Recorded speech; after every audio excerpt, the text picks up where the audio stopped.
The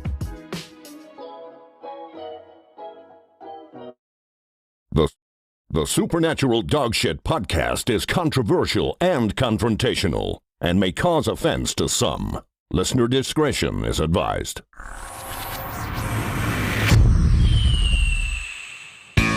Good evening, one. Good evening, all. It is the wrong man saying this because Aiden is making his way over to the desk. You're listening to the Supernatural Dogshit podcast. Coming live this Thursday evening, episode 41. We made it.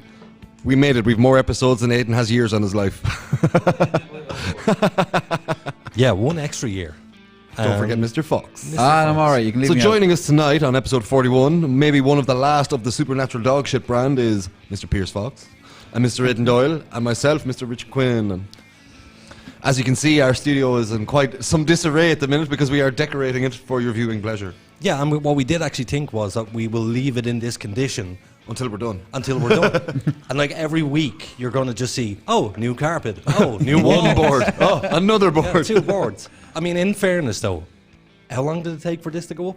That one piece of timber? Because so much other stuff had to come out of the way. Yeah, but how long? 2 hours? 2 hours? 2 hours? 3 hours? 2 hours and a car journey. And one car journey, yes. And a partridge in a pear tree. But you know what I mean? To get to where we are, like, we literally just stopped like 20 minutes ago to take a break.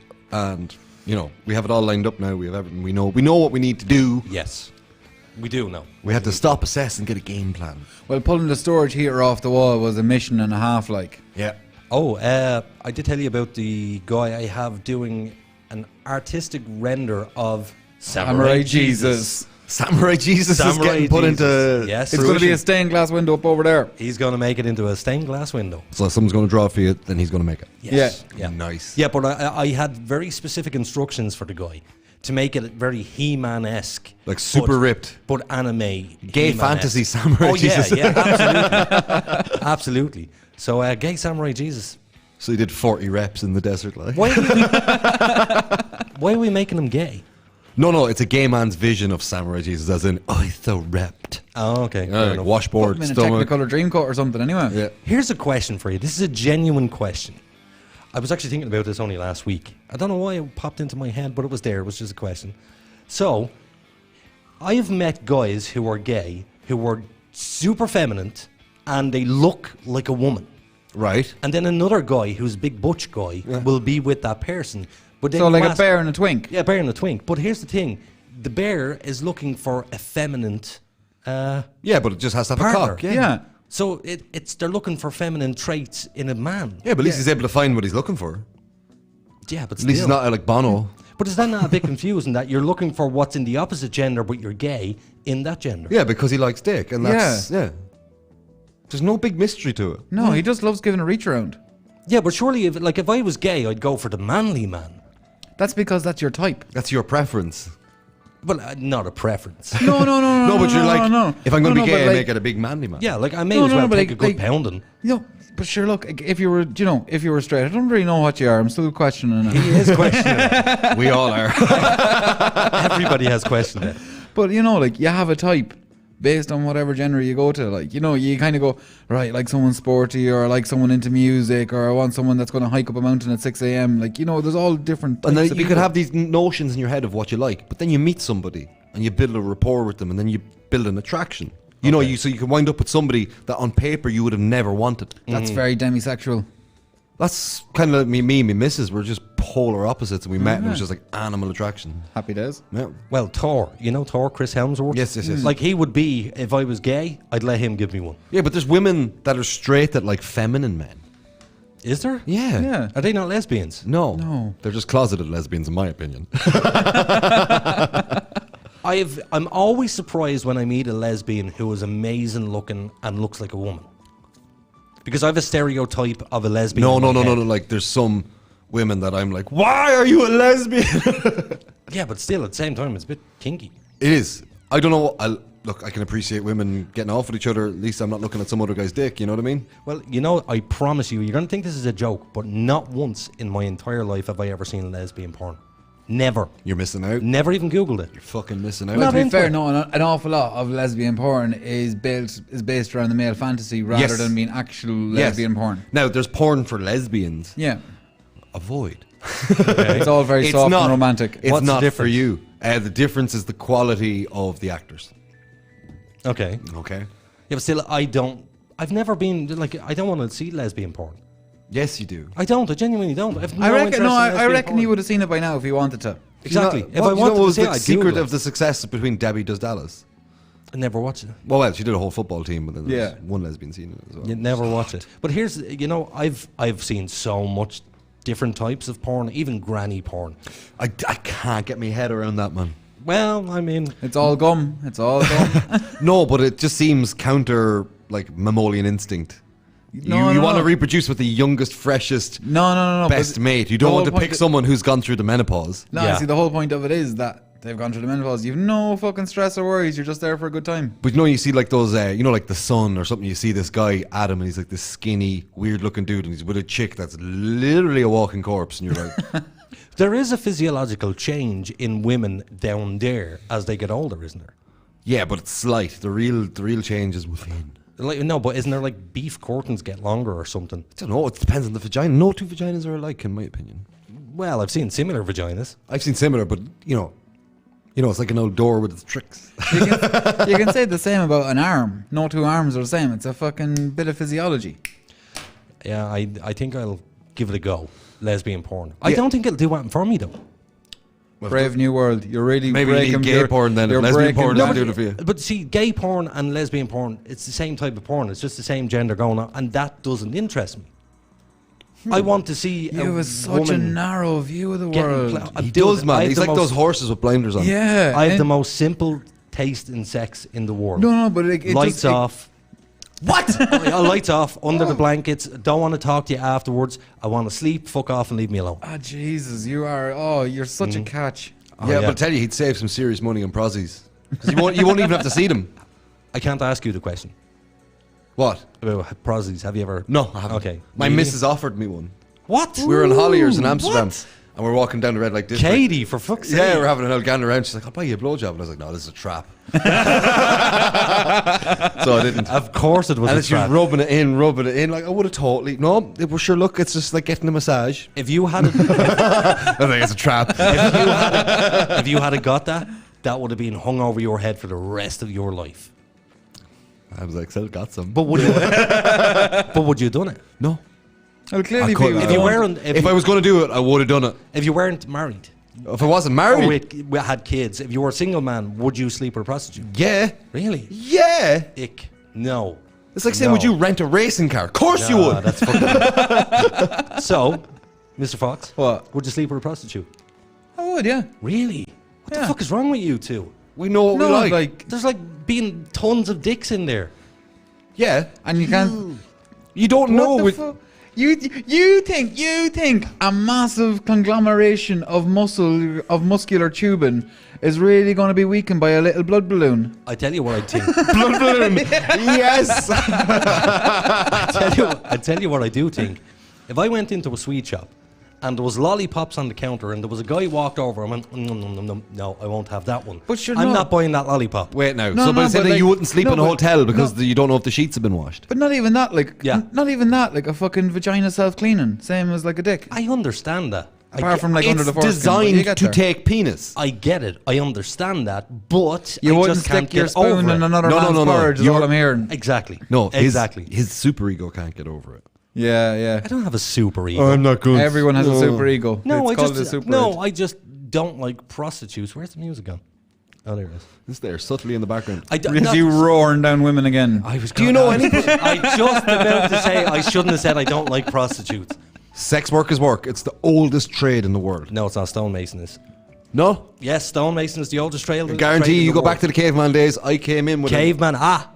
Trade. You said trade. That's not a trade. That was rape in No. caveman days. No. You didn't let him finish. If I came I see in where he was going. with a leg of a bison or venison or something like that and I hook it down and bet everybody away from it and I'm sitting there eating it. And a chick comes up and goes, Did you not? Did you see what his hand actually did? split the You face. split. You did this. Yeah. I actually saw you do that. You never had a chick do that to you. Go, Do it to me. Yeah, do to you. Well, no, because you're in the dark. Yeah, I don't see it. Do you get up and say a decade of the rosary afterwards as well? Yeah, forgive me for my sins. I should have lasted another 5 seconds. But no, I genuinely do have a terribly boring sex life. That's fair enough, It's man. That's your own deal. Under That's the your own deal. covers. Do you know what I can't stand? Do you know what? You're happy with it, and that's all that matters. I am happy with it. See, I have 3 walking contraceptives at home. Mine's nearly as boring as yours. Well, I was with a girl. You didn't put any soundproofing in, did you?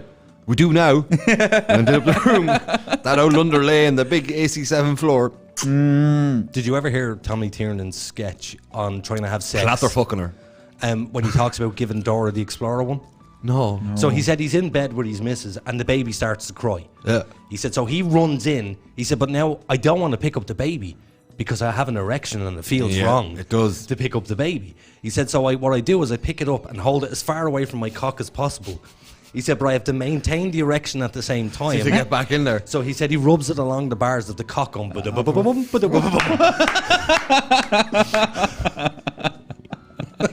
A nice tribal drum beat to send them back to sleep. And then he was talking about doing his missus with a Toblerone.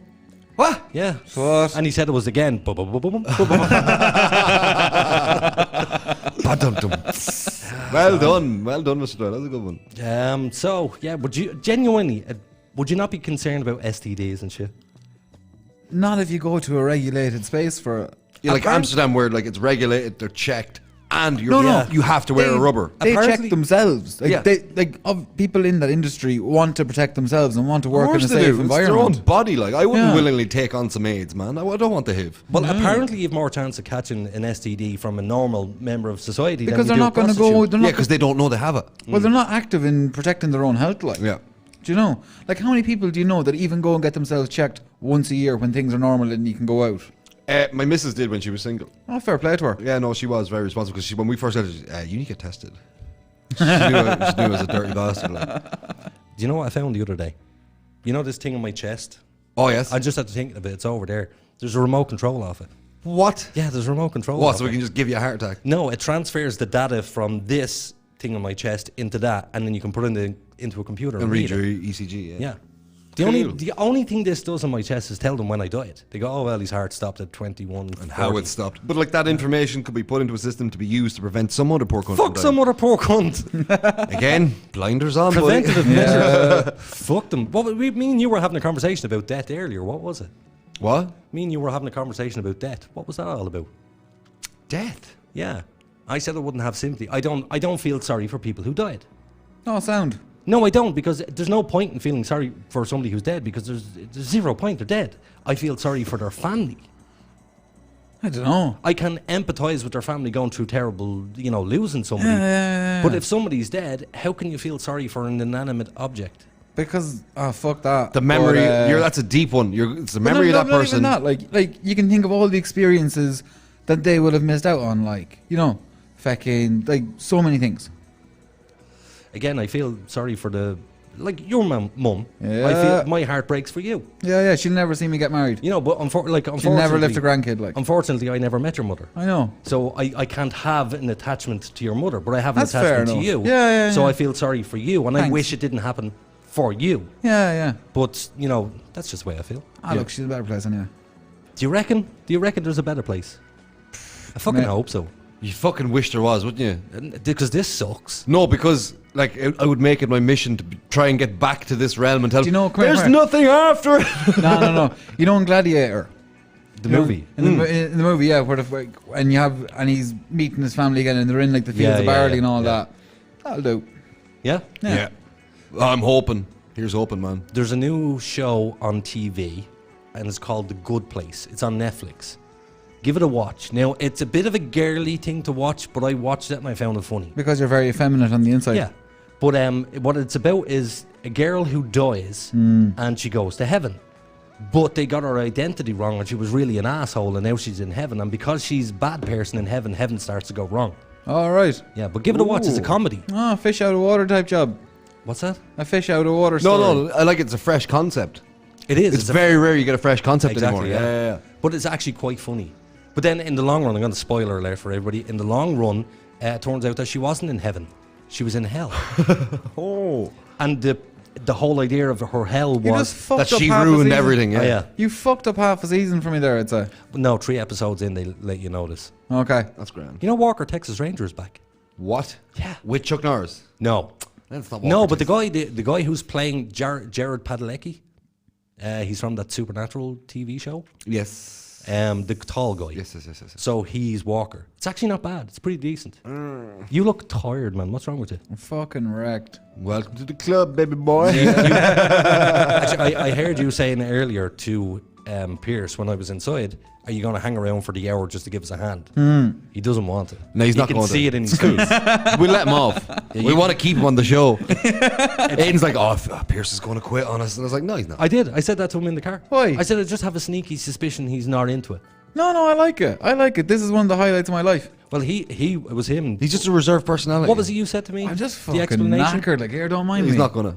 It says you're just so used to people failing Yes. and collapsing on you that That's what it is. There's so many people fucking running out the door. as soon as you yeah. put some worth into somebody in your mind, you're like, right, they're going to let me down. There you go. That's exactly it. That's a trauma response. It is, yeah. You've been let down a lot in life. Aiden Doyle, the walking trauma response. What was it you said one day? It's raining hammers? It's raining hammers, and you ain't got no umbrella. No. No, as if a fucking umbrella would do anything. You don't have a hammer umbrella. What's the worst injury you've ever had? Shattered elbow. Worse? Was that the most painful though? That was the most painful. What about yourself? Oh! No, it wasn't. Breaking all the ribs on this side was the most painful injury. Okay, what about your ass issues? That's more a long-term that's chronic painful, pain. isn't it? It's painful, but it's a long-term What chronic. type of pain? Is it pain in the stomach or the actual ass? It's like that stomach pain down in your butt. And then So stingy. stings, and then it like aches and throbs, and then Oh. sometimes you randomly just shit your pants and you couldn't even feel it happening until it's run down the back of your leg. So you actually have a Jesus. throbbing asshole. Mm-hmm. That's nasty. Yeah, boy. Yes. And I'm assuming you'd have then difficulty to go in the bathroom. Yeah, I have a pen that's an irritation issue from sweat, Would on top of an other issue. is there something that can be done for it? Yes. Like, Surgery. and what would that entail? Cutting the whole asshole out and rebuilding it. Oh no. Yeah. Jeez, no. building you a new arsehole. Yep. There was, I years ago, I met a guy from a radio station in Dublin, and he was a gay man. Lovely guy, one of my favourite people to ever talk to. He is a big fan of the Eurovision. He knows everything about the Eurovision. Like, it's ridiculous how much he knows. But he had cancer of the ass.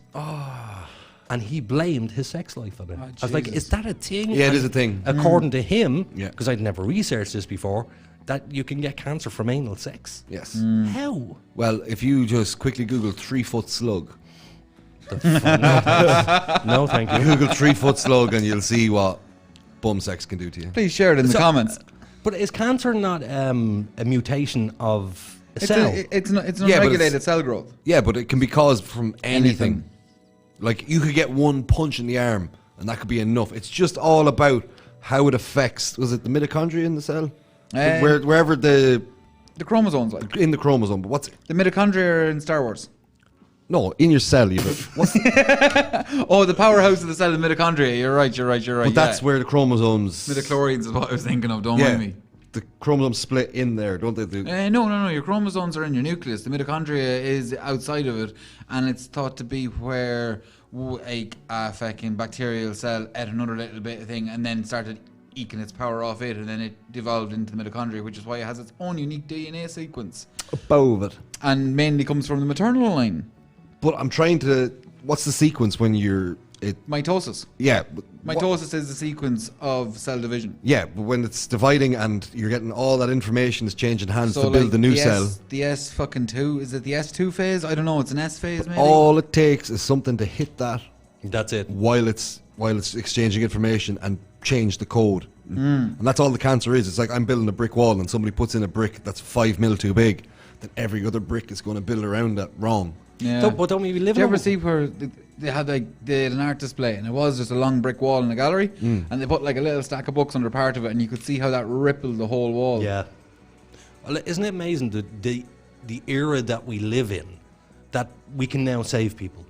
Yeah. You know, now unfortunately there's some people who just can't be saved, but Do you know early that- detection is fucking key Do you know what else is with cancer. Do you know what else is deadly about the area we live in?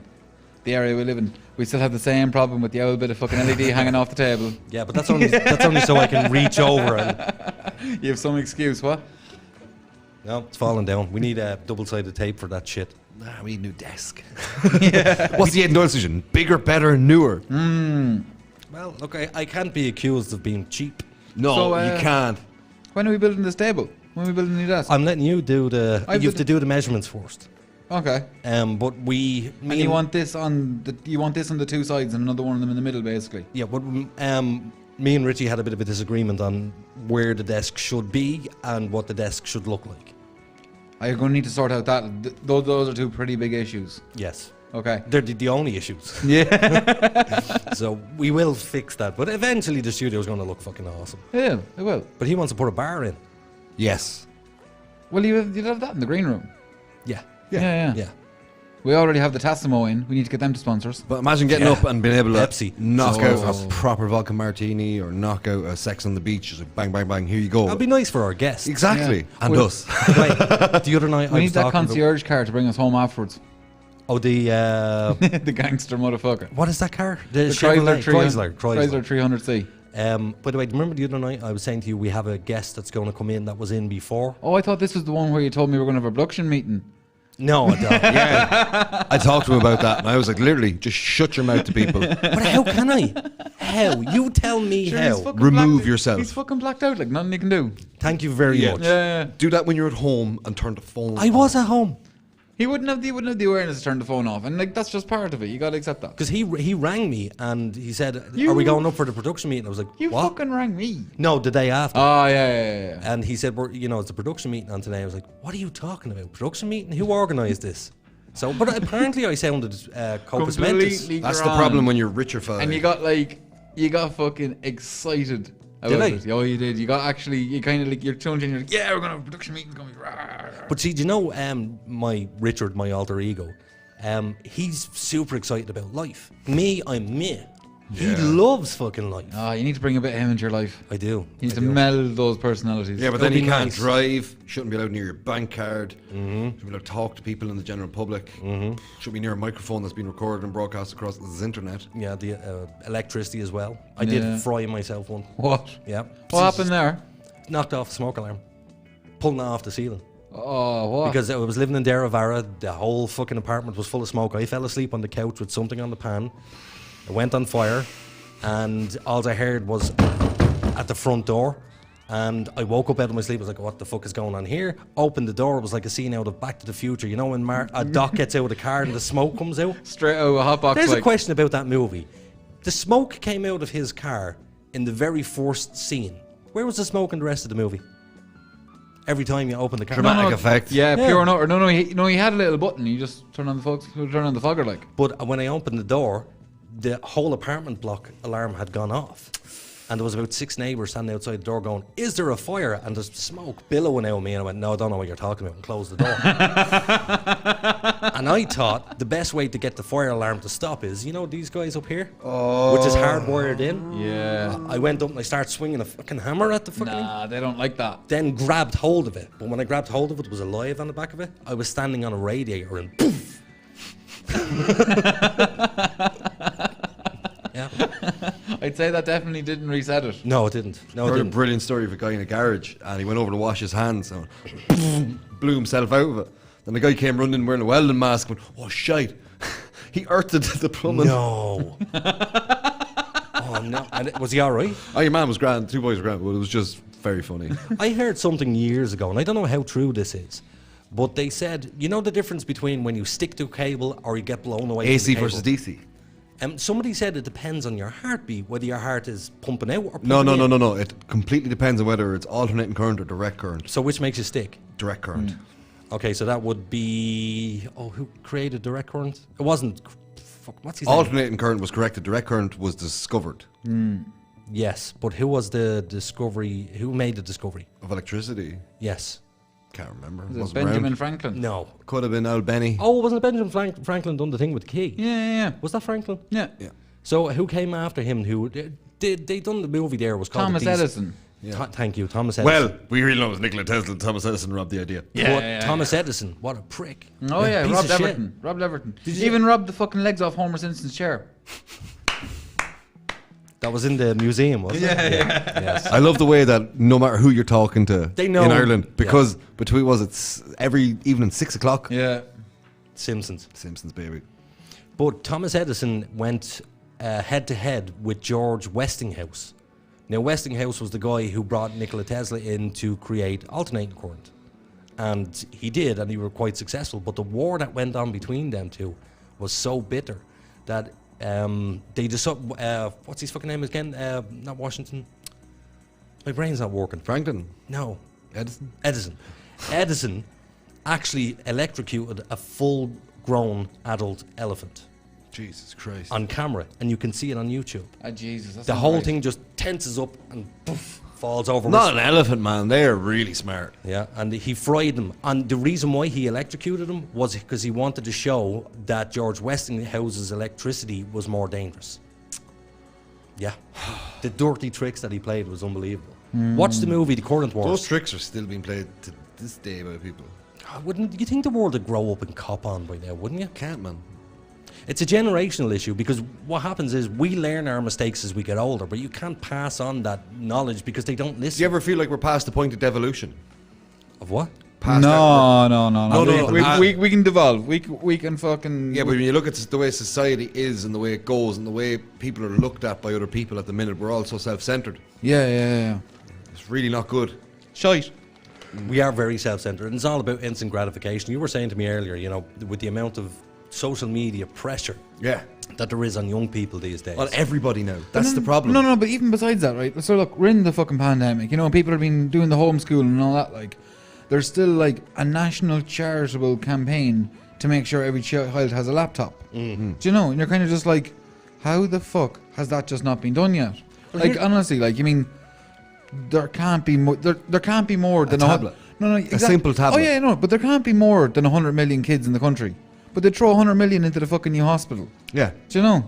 But the problem I have with it as well is another thing, and it's not just exclusively an Irish issue, but it's when anytime a government goes to implement something, this stupid bar is set, this inachievable standard, a completely impractical way of implementing it, and it winds up costing 30 times what it should cost. Yeah. And it makes everything stupid, not work. Well, But you know, at least 3 people get their pensions from those events. Yeah. Do you believe that parents who are homeschooling their children now because of the COVID should be getting some form of money from the government? Not even that, even just a bottle of gin a week. No, because, I mean, the teachers are just not doing the work. No, they are. They're dishing out the syllabus to Yeah. the parents. Yeah, and then the parents are doing the work. Yeah, but they're still trying to parents are track, meant- trace, but- grade everything. Parents are still meant to do a certain amount of Yes, work. of course, but you not know? the whole day. Like, I've seen Ed, you know, sitting at home with his young one, and he will get up at 9 o'clock in the morning with her, and right through to like 2, half 2, he's doing work with her. Yeah. You know, and I'm going, well, you know, that's really the teacher's job to be doing that, and he should be getting some form of money. I agree with you to a point, but your child is your responsibility at the end of the day. It's Absolutely. not in a school. School's out the window. The way I'm looking at it is I think they're giving them just a little bit too much. There's just a little bit too much for parents to go through. I have to fix that. Especially with younger children, I think it should be more activity-based. Like, give them something to do. Yeah, because the poor bastards aren't even getting physical education now. No, it's like, because they can't even play out in the street with the other kids. Well, here's a really divisive question. But do you think that children should be weighed in school? No. No. No, Jesus Christ, no. Fuck no. No metrics. Because you know they were thinking of introducing that I into know. the UK. I know that. I know. But Yeah, but it's then a you shit remember it's idea. the fucking Tories, man. Never want anything to do But with it. have you ever noticed though, with fat parents, you normally have fat kids? Well, It's yeah, all- it's a family lifestyle, like. It's almost as if Is that not fucking cruel? No, it's diet plays a fucking part in it. Do you know? And if Like what the parents are eating, the kids are going to be eating. yeah, Yeah, but I wouldn't allow my kids to get fat. Because if they did, it's unhealthy for them. I'd be a bad parent. Yeah, but it's also extremely unhealthy to have that as a topic and something that they have to avoid, especially Yeah. when they're young and developing. Because some kids, bless them, they'll be fat till they're 12. The second they hit puberty, Dude, boom. When I was in school, my nickname was Rubber Belly because I was a fat kid. Yeah. Yeah, You know, yeah. and I got bullied, desperate, being called names because I was fat. And I genuinely do wish that the school had have maybe pushed me in physical education or something. maybe, can't be but they putting that couldn't have done much- it through public humiliation of a weighing. Yeah, but I mean that would be done privately. It Yeah, but wouldn't the be- kid knows. You think that? Yeah, but the No, it fat should kid, be. the fat kid in the class, that's just an extra systematic sense of bullying Yeah. for him. Yeah, You're making it absolutely. systematic. But if everybody's getting weight, even the skinny kids. yeah, but you don't put them through it. It's not the point. It's like saying if everyone has to do a 100-meter race, you know who's going to do the quick. You know who's going to win it, or at least the top Yeah. fucking three that are going to toss it out between them, and you know who's going to be fucking petty last every time. But is it not child abuse It is child to abuse. allow your child to get obese? It is to get It them is, obese but- to an unhealthy size, but when they're It's in not- between and on the verges, and it's very easy to get children to lose weight. Very easy. Oh yeah, because they have a lot more energy than we do, and they can burn it off. Yeah, not even that. It's just the way kids are, because they're metabolism's constantly faster, growing as like. well. Their body's going to pull everything they can get. Were you a fat kid? Oh, I'm still fat. No, were you a fat kid? I was, yeah. Like how? No, fat? you I weren't was that pretty fat. You weren't Like that a fat. belly. I had a belly. Yeah, You were always tall, you see. I know I carried me way well, and I still do. yeah. But no, I was always a fat fuck. Like Well, I'd always have a jiggly belly. Like you actually guessed my weight earlier. You were pretty much spot on. Yeah, if I can lift you up, I can guess your weight. Yeah. I remember I did it perfectly with Nathan. Right. What was he? He's 65. I said 65. He was actually 67. And what do you weigh? Jesus, about 109. Okay, I was about a month ago. I weighed myself in Ed's house. Now I don't know how accurate that scale in his Yeah. house is, but I was 106 kg. I then measured myself over here in Lighter Life, and I was 96. A weighing scales can't be 10 kg. Oh, I can. Yeah, I can. Easily. 10 kg. Yeah. Think 'cause about it's just, it's just fucked. Like How long It's does he just- have it? But not Oh. even like. It depends on what it's based on as well. Like, you know, is it based on a spring winding and unwinding? Do you know Yeah, those style of ones. yeah. They can just wear down. No, that's the one he has. Yeah, It's no. the windy fucking spring job. Yeah. Digital one's the only way to go. You know the best, the most accurate weighing scales are those ones that you tip over. Oh yeah, that they have in hospitals. That's why they have them there. Yeah, because they won't use the digital ones. Sometimes in hospitals they'll have the digital But ones, but mostly it's those With, ones. with those cantilever ones, you're literally moving a physical weight to make the right weight, so it's going to be right. Yeah, it has. You know what I mean? You don't have a spring wearing down. You don't have The electronics proper going footy. scales. Yeah, It's time immemorial. Like, You know the scale. metric we use for an ounce? we don't There's use ounces actually- over here. We're metric. Yeah, there's no metric for an ounce. An ounce is And if you're on imperial. about the There's if you're on the about ball. you're on about the kilogram in Paris. That's it. Sorry, the kilogram. Yes. Yeah. Yeah, there's like a sphere or something. There is a sphere of platinum, kind of. And- It's a platinum Oh, and alloy. there's a perfect meter kept at a perfect temperature as well. yeah. But that's the standards. Yeah, that's where they set the standards for. That's where you measure all them from. Yeah. There's only like There's two an or three atomic of them. clock there as well, isn't there? A Maybe. true atomic clock. Maybe. You know the way you can set your clock on your phone? Yeah. Like you can even go back and I set it think back to the 20th of January, 1996. I think the kilo's changing though. Is it? I think there was something there in the last couple of years about the kilo changing, because even though this thing is like a perfect ball of steel, completely polished, finished, kept under a fucking bell jar. Super to keep- expensive. Oh yeah, just from the work put into it, like. Was it not made from silicon? No. It was, man. It was. It was a fancy metal. I thought it was a platinum alloy. Yeah, it was. It's something that it's the least Reactive. changing and reactive to heat. A silicon No. reactive to heat? No, silica's a different compound altogether. It's not a metal. Oh, could be wrong. Could be totally wrong. But no, in fact, I think they changed it to something like a fixed amount of atoms or something like that, because this thing was changing over the space of like decades or whatever. Oh, because it's minutely. radioactive half-life. Some shite like Yeah, that. yeah. And then now I can't remember the exact details. It's been a while since I read it. Well, I know that they had a gnome in one country, and that was the standard of weight. It was a gnome, a little gnome. And they used to bring it down. Richard Hammond done a show on it where he brought it down underground, and it would get lighter the further you go down. Which makes perfect sense. Why? Think about it. There's less mass underneath you. Oh, gravity's not affecting it as Exactly, yeah. So the further you go down on the ground, the lighter you get. much. Yeah. Not by much. I mean, obviously, what's the furthest we've drilled down these days? Oh, it's in Russia. And it's just a pipe, isn't it? It's a half, was it 30, not even 30 centimetres. The top of the bore is 30 centimetres, but when it gets down, it's 7 inches. Okay. And it's 215 kilometres or 125 kilometres. Nah, it's not that big, is it? It's probably 125 kilometres. Problem is, it's that whole thing where the size and weight of the drill bit, I don't actually have a material that can get through the ground. It just gets too hot. And the further down you go, the hotter it gets. There's that doorway to hell in Turkey, isn't it? Turkmenistan. Turkmenistan, that's it. Sorry, Yeah. it wasn't far off. How far under the Earth's surface does it start to get like unbelievably hot? In fucking coal mines and stuff, it can get warmer. Yeah. Yeah, but like dangerous hot. Sorry, it's 125 miles or something into the crust, is it? Is it? Yeah, it's something, but it's still nothing into the crust. Like, it's, That's just yeah. but it's a mile and a half. Did you ever see that? There's It's closer to that. a pit in some country that's just on fire the whole time. Yeah, That's in Turkmenistan. Is that one? Is Yeah. it? I'm It meant looks to be like the going. mouth of a volcano. Yeah, I'm meant to be going there next year. That's a giant I hope you coal get fire. there. That's a coal vein that's on fire. Is in the that ground. what it Yeah. is? There's one in America It's as sulfur. well. It's sulfur. It has a blue flame to it. What's the one? There's another one where there's a giant coal fire. That's in America. You're That's right. the town, yeah, and the whole area is completely abandoned because there's the gases leaking out from the earth, and we have to watch our emissions. Could they not? The Turkmenistan. At least our taps aren't going on fire. With the Turkmenistan, Gasland. why did they leave it like that? Yeah.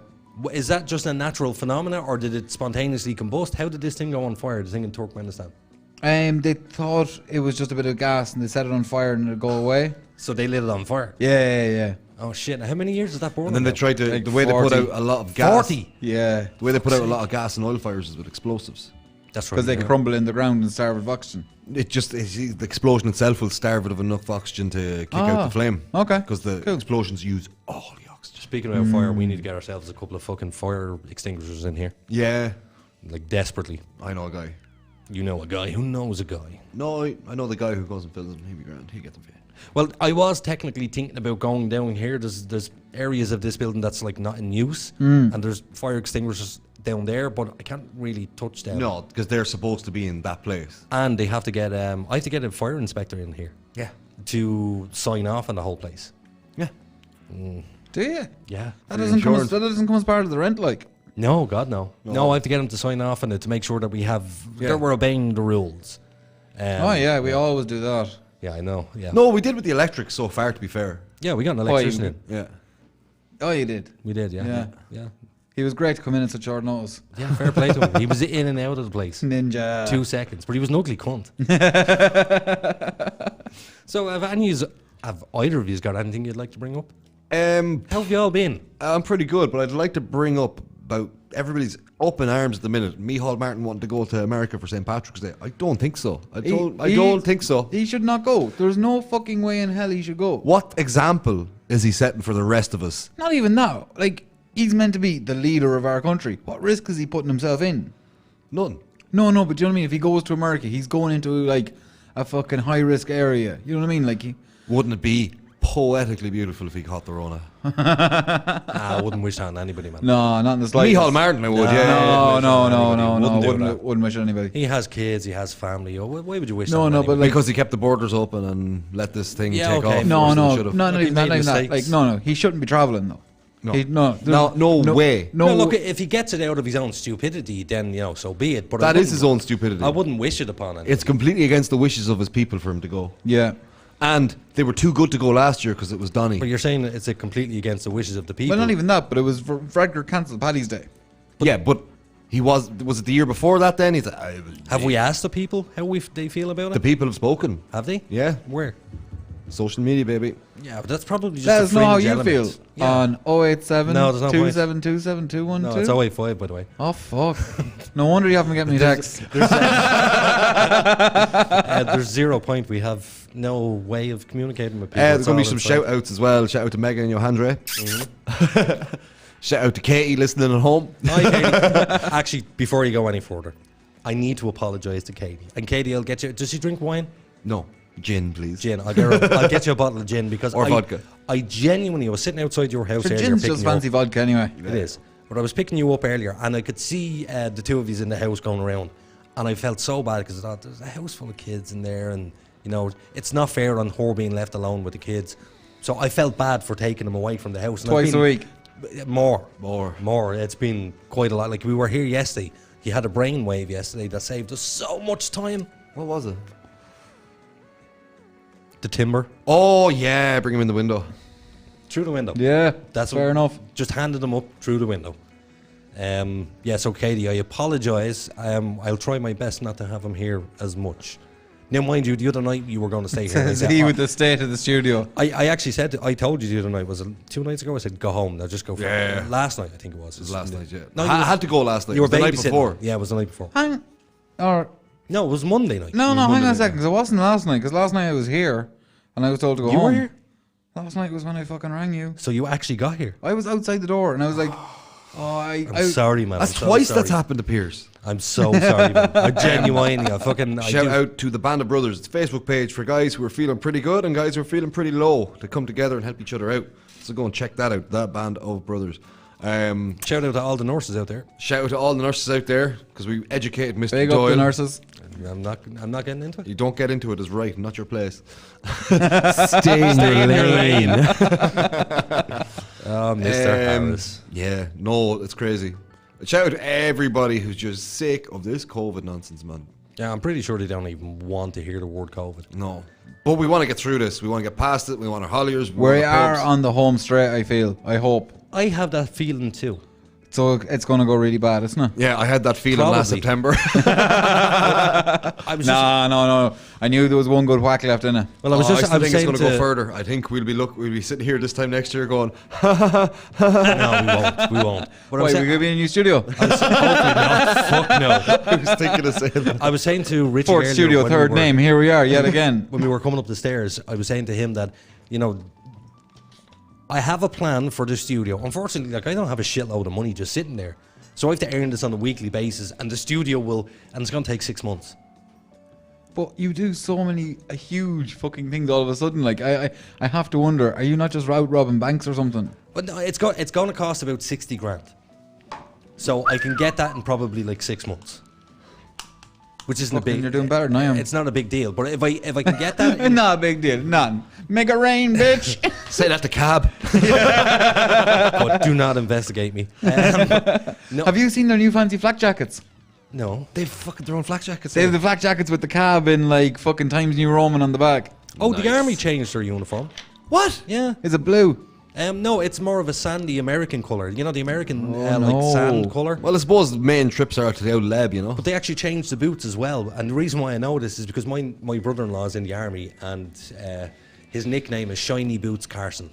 He always has them 'Cause shiny. he has them immaculate. Yeah, because he's a soldier. But you know you're supposed to spit shine your shoes in the army? Yeah. Like when I was in the Like, army, they bet that into No, you. but like after you build up your shine, you keep it good with spit, like. Oh yeah. Yeah. But it would literally, there'd be guys when they're recruits, they'd be sitting there for 2-3 hours polishing their boots, because if they weren't shiny enough, the corporal would come over and stand all over your shoes and say, start again. Yep. But I mean, the army is great for that. It breaks people down and then builds them up. That's the whole idea of the army. Yeah, it cuts out all the shit. Yeah. Yeah, if they could just find a happy medium. Why? Because I'd be a fan of conscription. No. Really? To a point, listen, hear me out. I know a lot of Polish dudes. And every single one of them that was conscripted says it was 2 years, one of I the best agree. 2 years of my life. Ah, yeah, you can say that about any tough experience when you look back at it. But the thing There's was, some growth in it. because it was a conscription kind of deal, you were a different soldier. You weren't. Yeah, but see, when you Expectation. say the word conscripted, unfortunately, that conjures up images of war. For me, that's Yeah. you're being conscripted for war, but it It's doesn't the only mean time war. you'd fucking put the money behind it, like. But I think it's a great thing to do Get for young the men folks of in. your country. Yeah, absolutely. And Because the you get women. young lads, and women. No, but like, you get what, peop- what about the European voluntary service? That's another option. it's another option. voluntary. It's voluntary. No, but like in certain countries, like you have a choice. You do 1 year military service or you do 12 months volunteering. Yeah, but I understand that. And that option is given to them. And also in I think it's Poland, the brilliant. option is if you're in any kind of higher education, no, don't worry about it. Because it's all about getting people to be able to be productive in society. And if you get country, you can have these little villages. And nobody from that village is going to adapt to city life very well. And Or I think you're right. it's all about just putting a standard out there. Where if you could find a like- happier medium, That's it. Yeah, If you if, could like, have a standard of If they man. fucking but not like, even a standard of man. Like, no, like if they did like compulsory home ec in fucking schools where you learnt a bit about fucking minding shit and doing shit. that's what I mean. Like, Do you know what I mean? that- But, like- some basis, but where you take everybody away from their comfort zones. Yes. You put everybody in a uniform, teach them how to march, how to work together as a And unit. teach them how to respect authority. I don't think you need to learn how to march. No, but what marching does is it can get everybody on the same page. Exactly. And you do it long enough. I swear to God, marching works. If you have a disordered group of lads and you teach them to march over the course of a They week, have to work as a group. They have to learn to work with one they another. have That's to what learn to marching's all about. walk. It's just basically teaching people to walk in the same step. I know what marching is. I've Yeah. seen it. You What, get- what get was the people name of in that rhythm. captain that done that famous speech on YouTube about making your bed? Jocko Willink. Is that what you're saying was? Yeah, it was Marine. He gave a fantastic speech about the reasoning behind, they'd come in and if your bed wasn't made right, then they'd flip it over again and you'd have to start again.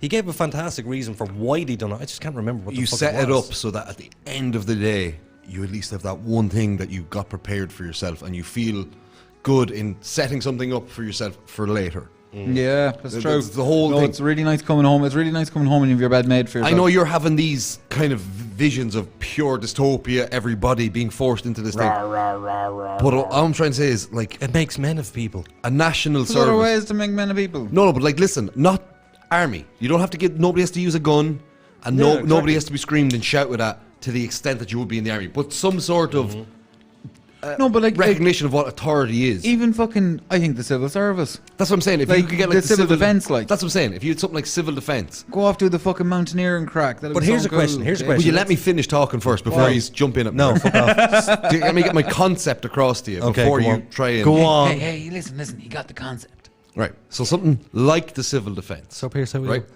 Oh, not too bad, bud. So it has this influx of a constant staff because it's between 18 and 20. Make it 1 year. It doesn't have to be 2 years. And it's not that year you're living there.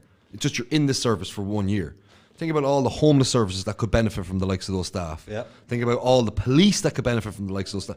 Everybody will benefit All the from flood that. defences that. But this is why I want to ask you the question. So if you took somewhere like Mountjoy and you were to get a shitload of prisoners and put them into an army type situation, do you think that would help them? Yes. Some of them, yes, because they I would think it would, yeah. Because you don't know, like, when someone winds up there, they wind up there from blue-collar crime or white-collar crime. You know what I mean? And when you look at blue-collar criminals, a lot of them, they didn't have the best rear and nobody showed them the way. Yeah. You know? They Like, didn't have role models. They didn't have role models. And any role models they had were people that... Or they didn't have scummers. opportunity. Or opportunity, yes. Opportunity can be even more so because And they the can't see army- a way out. The army opens up the floodgates for opportunity because Oh, you no, can it does. become a mechanic, a chef. They will pay for your education. And they put you through college, and you'll have like the fucking best car in college if you're doing it. They'll invest in you. Yeah. You know what I mean? And it puts worth into people. And when someone has... But you put worth into somebody, you see a totally different person. So rather than juvenile detention centres, would you think like Oh, boot out camp working. would be better? Boot for camp them? and have them out working. I know, yeah, no, you need something to show that you can do something and produce something from the end of your day so that you know you can create value in the world. Well, have you ever seen that Scared Straight? It's an American TV show. I think that's pure shite. That the whole gay camps and fat camps and stuff, that is fucking... No, the Scared Straight is... Scared is- Straight is troubled teens being Yeah. brought into prisons to be shouted at. Oh, by but these prisoners. teens are like beating up their parents and doing all sorts I know, of they're shit. bad, like, they're I little know. assholes. Yeah, but the parents in those cases should be held accountable. You I've made s- an asshole. I have seen so many of them kids come out the other side of it totally worse Yeah, of course. because they were screamed and shouted at. Yeah. Because they didn't go deep enough. No, they just started to fray the edges. Like, I mean, because they're only short little programs. Yeah, that's like when you want to rebuild some people, it takes years and years and years and years and years and years. Sure, look at you. You're talking.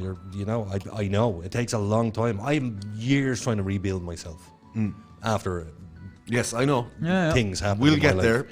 And Try it just not too takes a long different either. time. Do you know?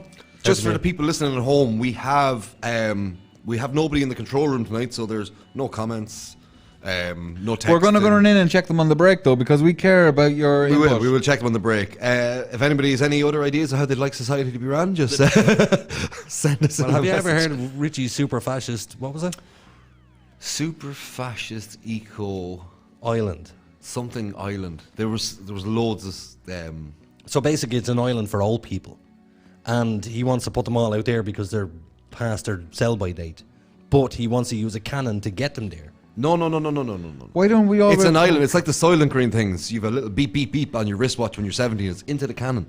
And you're shot off. And if you land in the water and swim back, then you're allowed to live on the mainland. Yeah, you've proved your worth. It's like the whole Sparta thing.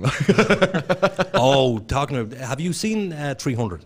Yes, unfortunately. So you remember... it's class film. That's not bad. It's not bad. Oversold. But have you seen the scene where he kicks the guy into the well? Yes. Yeah. Go watch Stephen Crowder replicate that scene. Was he kicking a minority down the well? Yes, he is. Yes, he is.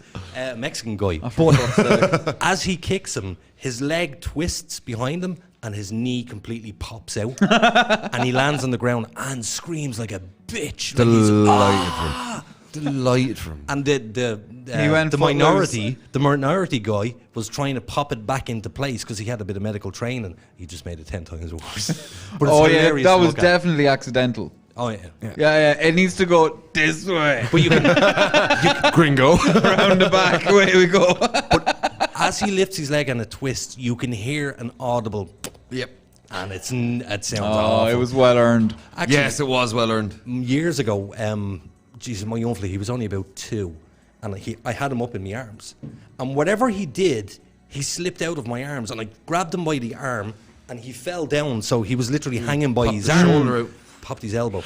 Oh. So he had a popped elbow, and apparently that happens really easy with children. Anybody under the age of 4. The poor child. I've never heard screams like this out of a child. My missus always give it. Now, not saying like she's like berated me or anything, but I used to always pick up the kids and swing around. She's like, no, don't do that. The shoulders might pop out. I was like, always thinking like, nah, Googled it. I was like, oh, Jesus. It happens. It happens, Well, yeah. I was actually in my mother's when it happened, and my mother was saying he popped his elbow because she knew what this mammies.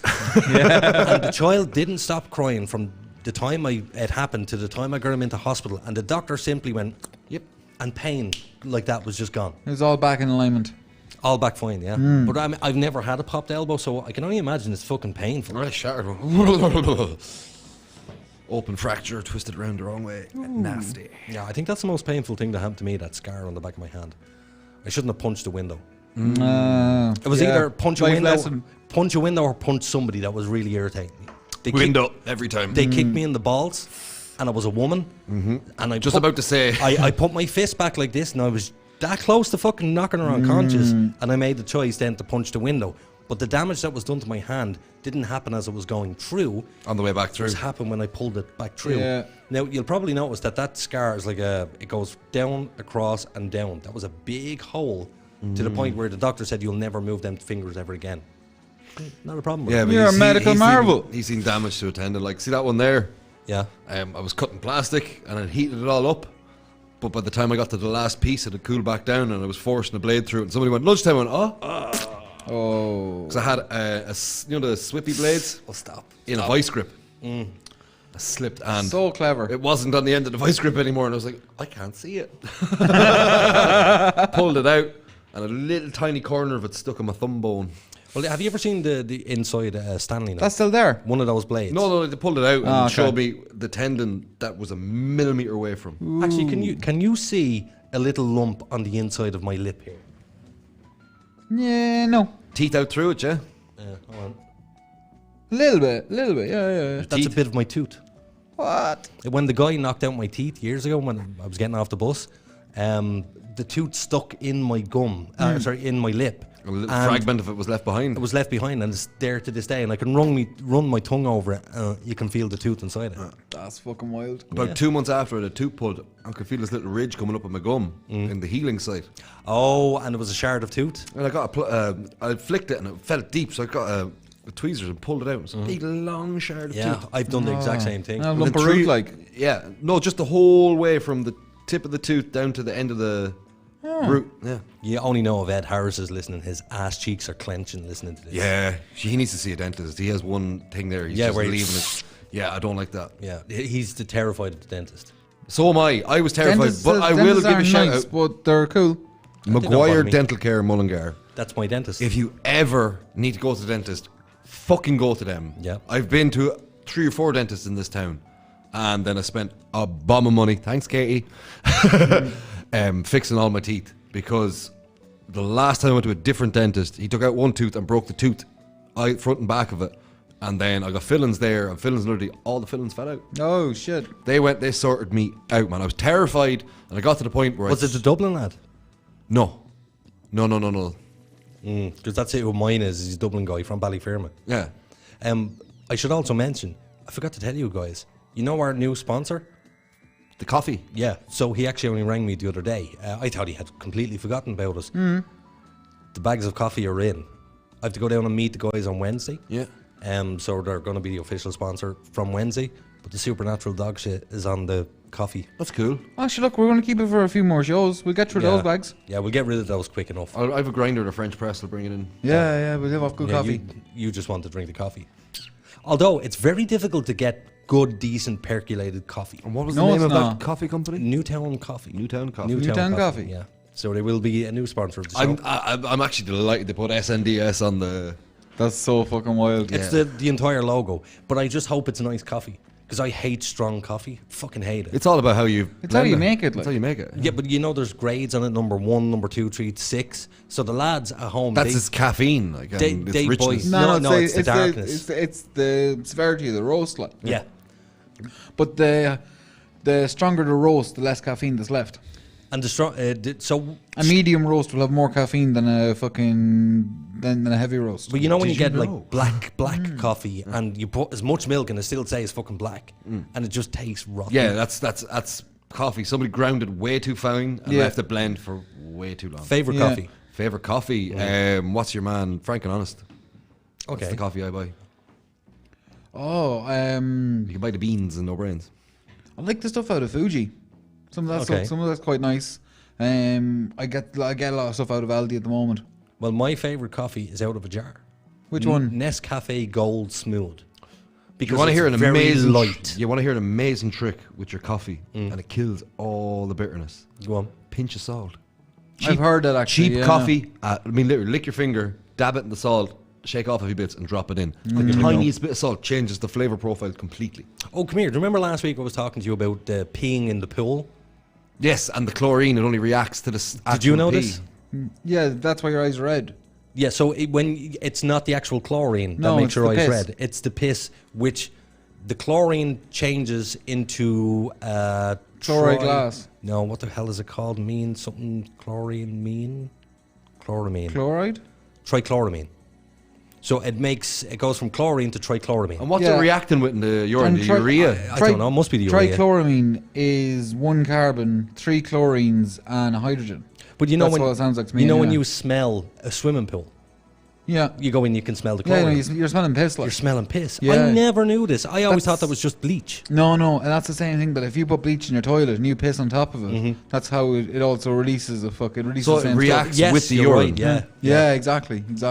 But I was watching Mark Rober explaining this in a video, and he got 2 buckets. One with chlorine, just a little drop in, put a lid on it. One with chlorine, a bit of urine, and then he sniffed both of them, and he said, "Yeah, the one with the pee in it smells like chlorine." He said, "That's that old smell that you think when you're a kid, you're going swimming. Oh, it brings back fond memories." Smell of piss. Yeah, but like, imagine the public baths back in the day with no chlorination and heated water. And you know the blue dye in a pool is a myth. There's no such thing. You know when Oh, it reacts to the piss. Yeah. no such thing. All right. That's not real whatsoever. It was in one of those movies. But when you shite, you do get that brown cloud. Depends on how loose it is. Yep. So I'll tell a disgusting story. If my brother's listening, he could text in and verify this. Mr. Derek Doyle. Me, myself, and my father went. Me, myself, and my father. What? Yeah. Me, no, my brother, and my truly. father. Me, myself, and Irene. That's what I was just thinking. yeah. Fantastic movie, by the One way. of the best films ever made. Hilarious movie. But we went up to Athlone swimming pool and we got into the jacuzzi. And next of all, the 2 lads jumped out because a lump of shit went bump and was floating on the top. What? I took a dump. You dirty fucking I'll cunt. never forget. You Took a log. dirty fucking. Never forget. Why? Remember when you were Why? younger? It was funny. It was funny. Remember younger, everybody got the same bath. Yes, you had to share the water. I was yeah. one of 6, so it was like the older ones, then the 2 middle ones, and then the 2 youngest ones.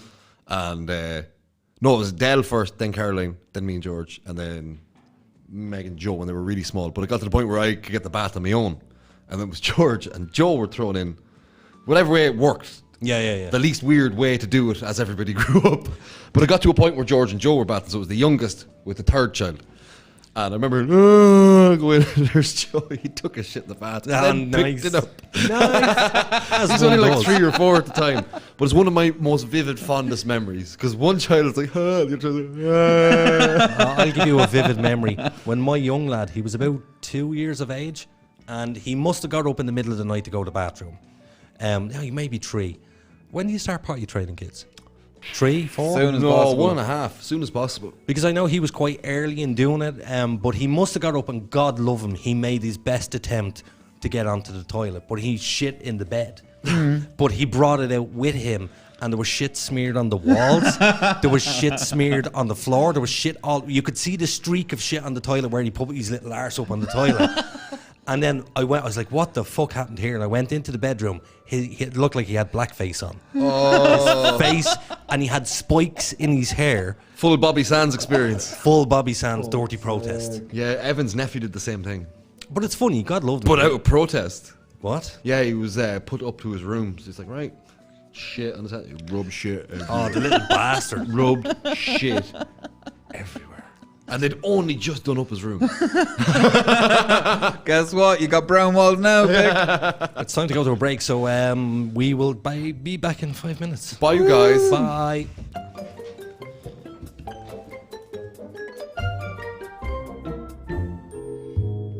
So, Billy, does your social media look like a teenager's bedroom?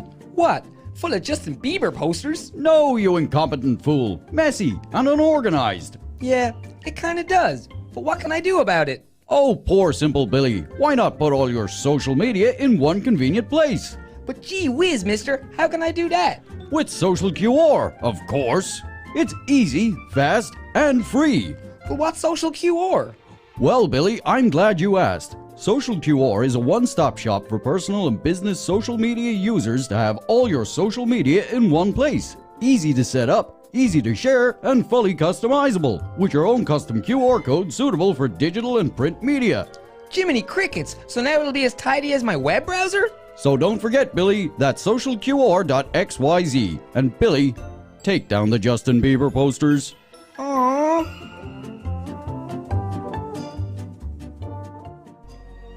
Every day, Richie has to drive 2 miles to bum tobacco from his friends. With your generous donation of only $19.20 a week, Richie won't have to sponge from his friends. Text Richie to 5210342 759126089 so we can finally tell Richie to piss off.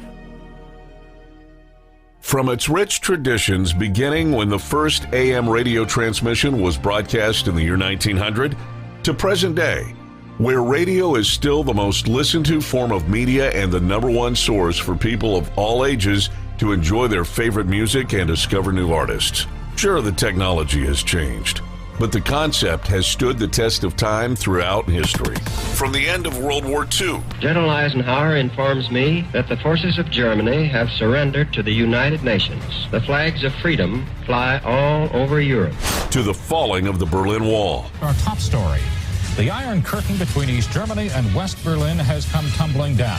To the U.S. entering the War on Terror. None of us will ever forget this day, yet we go forward to defend freedom and all that is good and just in our world. Thank you.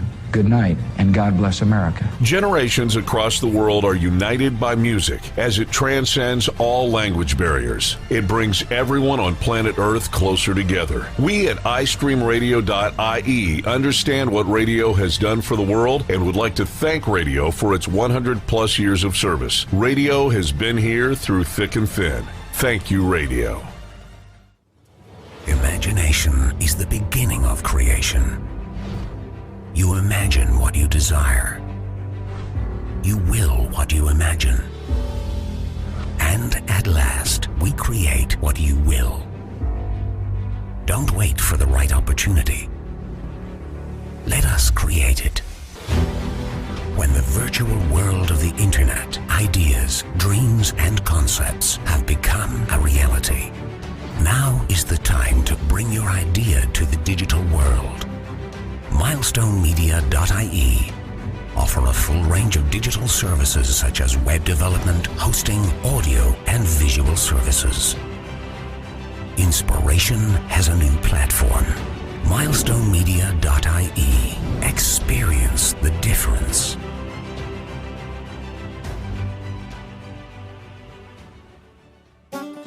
Tired of getting more screwed over than your cousin Jesse's pig? Sick of those uppity cowboys over at the Irish Insurance Federation? Is your vehicle being overpriced because it's undervalued?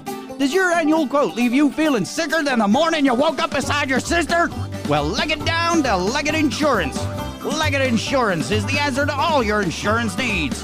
Bored off the road? No problem. Old lady turf you out and you gotta move your collection of lawn art? That's okay. Underage? Well, shit, that ain't your fault. Our unique style of cover provisions includes a real insurance disc to put in your windshield and the understanding that if something goes wrong, you use our groundbreaking policy. Run as fast as you can before anyone gets your wrench.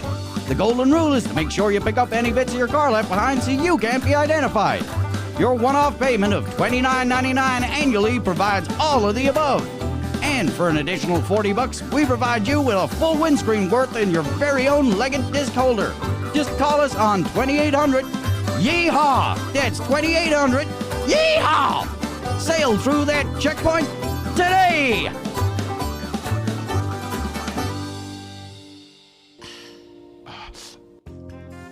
Itchy, smelly scrotum getting you down. Worried about ball sweat on the dance floor? Well, worry no more. New sandalwood and lavender scented Man Ponds has your nutsack covered. Our unique smell inhibiting fibrous wadding ensures your most repugnant odors are kept to yourself. So next time she drops the hand, you can feel confident it's not into a vat of nut soup.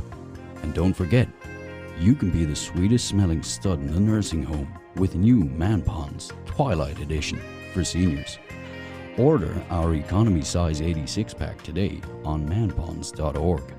Man Ponds, because you don't need to smell any worse.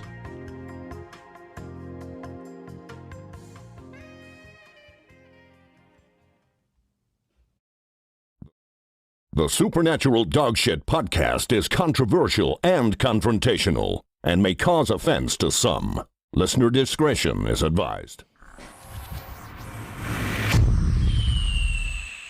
And you're very welcome back to the Supernatural Dogshit podcast. You'll probably notice that they abandoned me. I'm all alone here. We did get a few messages in there, but I cannot remember what they were. I know that, Ed, yes, that is your impact gun. I did steal it on you today, but I will bring it back sometime this evening. The lads are out making tea and coffee, so here's one of them in now. Hi, Pierce. Did you not get your tea? You can walk straight past the camera, don't worry about it. Show your sexy face to everybody. Did you not get something to drink, no? Richie's making it for me. Oh, good man.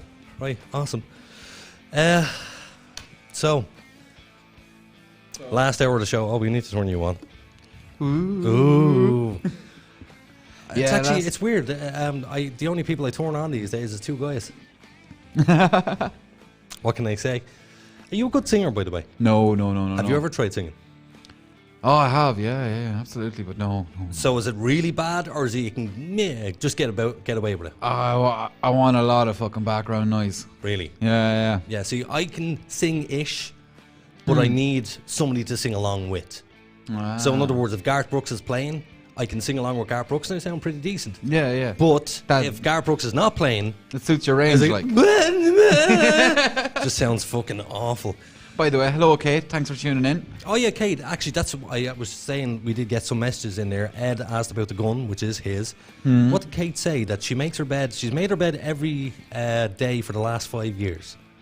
Is that what she said? Yeah, something like that, yeah. Yeah, so thanks for texting in, Kate. And Megan said something about calling me Gaiden. It's weird because I have to try and remember what was on the screen. Yeah. And I have the worst fucking memory ever. It's a pity you don't have any device in front of you that could connect onto the stream. Oh, it is. Well, I could technically. That's not my phone. That's a phone I'm giving away to somebody. All right, we're giving away a phone now. Well, we have two phones there that we're supposed to be giving away. All right. It never bothered me arse giving them away. But we have to wait until we do like a bigger competition. Yeah. But it's not exactly an iPhone X or it's just an Android phone. They look pretty decent. It's called Blackview. A bit racist, but Blackview and Bluetooth. Never heard of Blackview. Actually, no, I didn't. Where did you get that phone from? Wish? Amazon. Oh, okay. Amazon, yeah. Right, so it's like... Well, it's not a cheap phone, like $100 and odd bucks. That's what. But it's like cheap enough. Like you could have had like one recognizable decent phone for the price of the trade-in. Yes. Okay. Yeah, but I wanted to give away 3 phones. Ah. Well, I'm totally lying here. Why am I even saying this? That wasn't the original idea. What we wanted to do was hook up 3 phones to this so we could take on phones. But then we realised we didn't have the space on this regardless, so it was pointless. So now, if you want a phone, no, we'll do a competition. Nobody wants a cheap phone. Nobody wants a phone. Nobody wants a phone that might give them trouble. I've yet to turn it on. I would say it's pretty poo. But whoever wins it can tell us how bad it is. Yeah. Blackview, powered by Android. So, Pierce, how are you? I'm fucking grand. But you do look exhausted. I'm not saying that in a bad way. No. You just look I am tired. permanently tired since I started this. It started this? Yeah, because it fucks my sleep pattern for half the week, like. And then it's the weekend. And then my sleep pattern would kind of, I'd always let myself just go my own space. But yeah, no, I'm wrecked, like. Well, see, because I've been dealing with sleep issues for so many years, that it makes no difference to me whether I stay up till 3 o'clock in the morning or 5 o'clock in the morning. My pattern's so fucked up. I know, but you get your hours in. You don't have. No, I don't. No. But as in, like, you don't have to be up. Oh no, there's no specific time for me to be up. Yeah, exactly. Which is grand. No, like I have to like contract my sleep pattern for half the week, and then fucking try and catch up a bit, and then it contracts and it catches up a bit, and it's just fucking all over. But the place. the medication, does that make you sleepy? Yes. Like super sleepy? Pretty sleepy. Would it knock you out? No, I don't take that much of it anymore. Okay. Is that wise? Yeah, it's under doctor's orders. I'm tapering off. Oh, good man. Like I've tapered down to like 1/8 of what's considered a therapeutic dose. Right. So like I'm basically kind of getting the smallest amount of it you can get and then splitting it in half. And is that a case of just so you don't want to suffer with DTs or? No, it's just because I don't need that much of it anymore. But to be honest, I kind of like life got better when I started taking meds, so I'm not too quick to drop them off anymore. Like, you know. Look, medication. You said it to me today. Medication saves lives. Mm-hmm. It's what it's there for. They wouldn't be giving it to you for no reason. Yeah, no, it's something to keep you going. Yeah. But unfortunately, you have well such a huge amount of people in this country who that's lovely, who abuse prescription medication. Yes, of course. Now, would you reckon that I'm one of them people? Yeah. Do you think I abuse the medication? Yes, you do. Yeah. Okay, so what's in your mind? What's the abuse? The abuse is you are not following the doctor's instructions. That is abuse of the medication. Yeah. That is abuse. But as he said to me before, I was always embarrassed to go to the doctor and say to him, the medication is not working.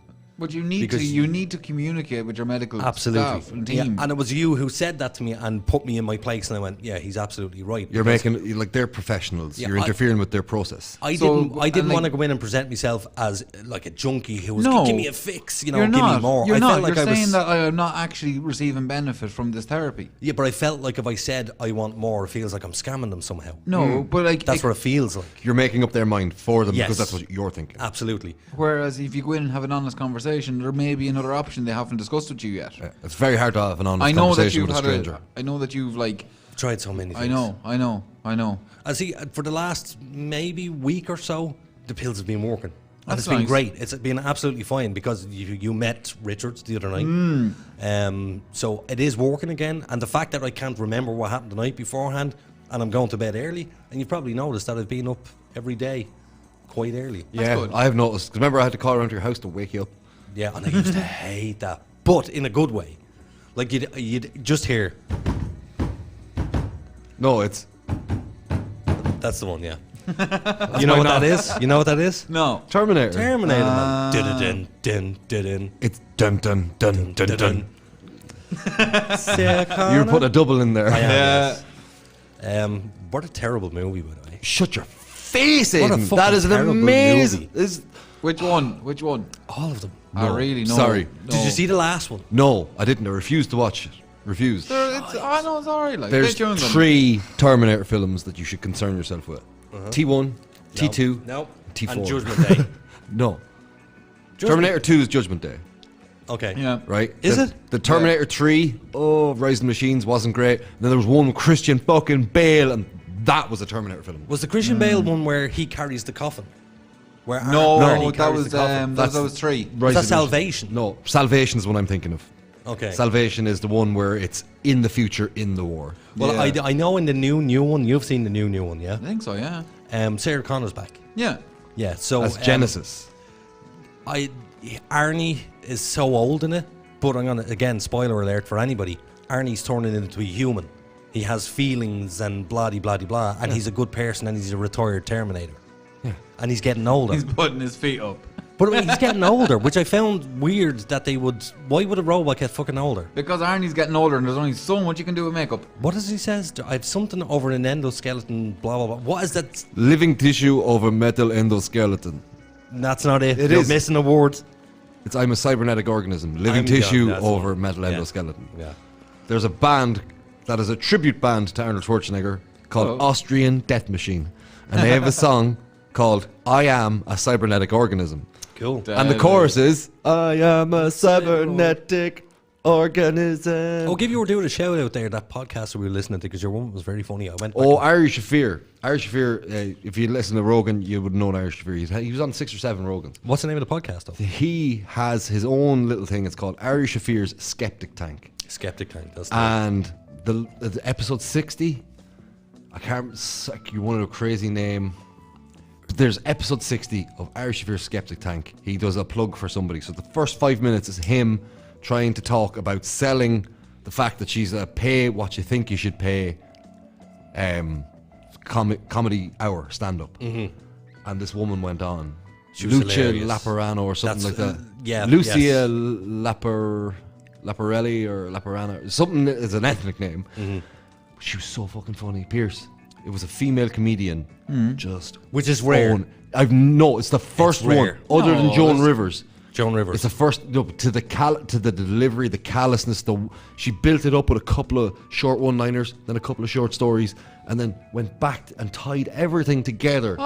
But so good, so dark. the one thing that I noticed about her, I Brilliant. said it to Richie, was that it's just constant fire. That's Yeah. what it is. It's one joke after the other, but her jokes are quite short. Yeah. And she will fill an hour of, maybe she'll get 300 or 400 jokes in. Jesus. Yeah. And That's you're like Mitch how the Henchman, hell like- are you doing But that? when she was tying up at the end of her set, she threw in a couple of long ones that she kept coming back to. Okay. Yeah, see, I didn't listen Shot- to the end. Yeah, but she shot a line through everything then and tied it all together at the end. It was brilliant. Go on, tell the abortion joke. Oh, some people have skeletons in their closet. Some of them are just baby skeletons.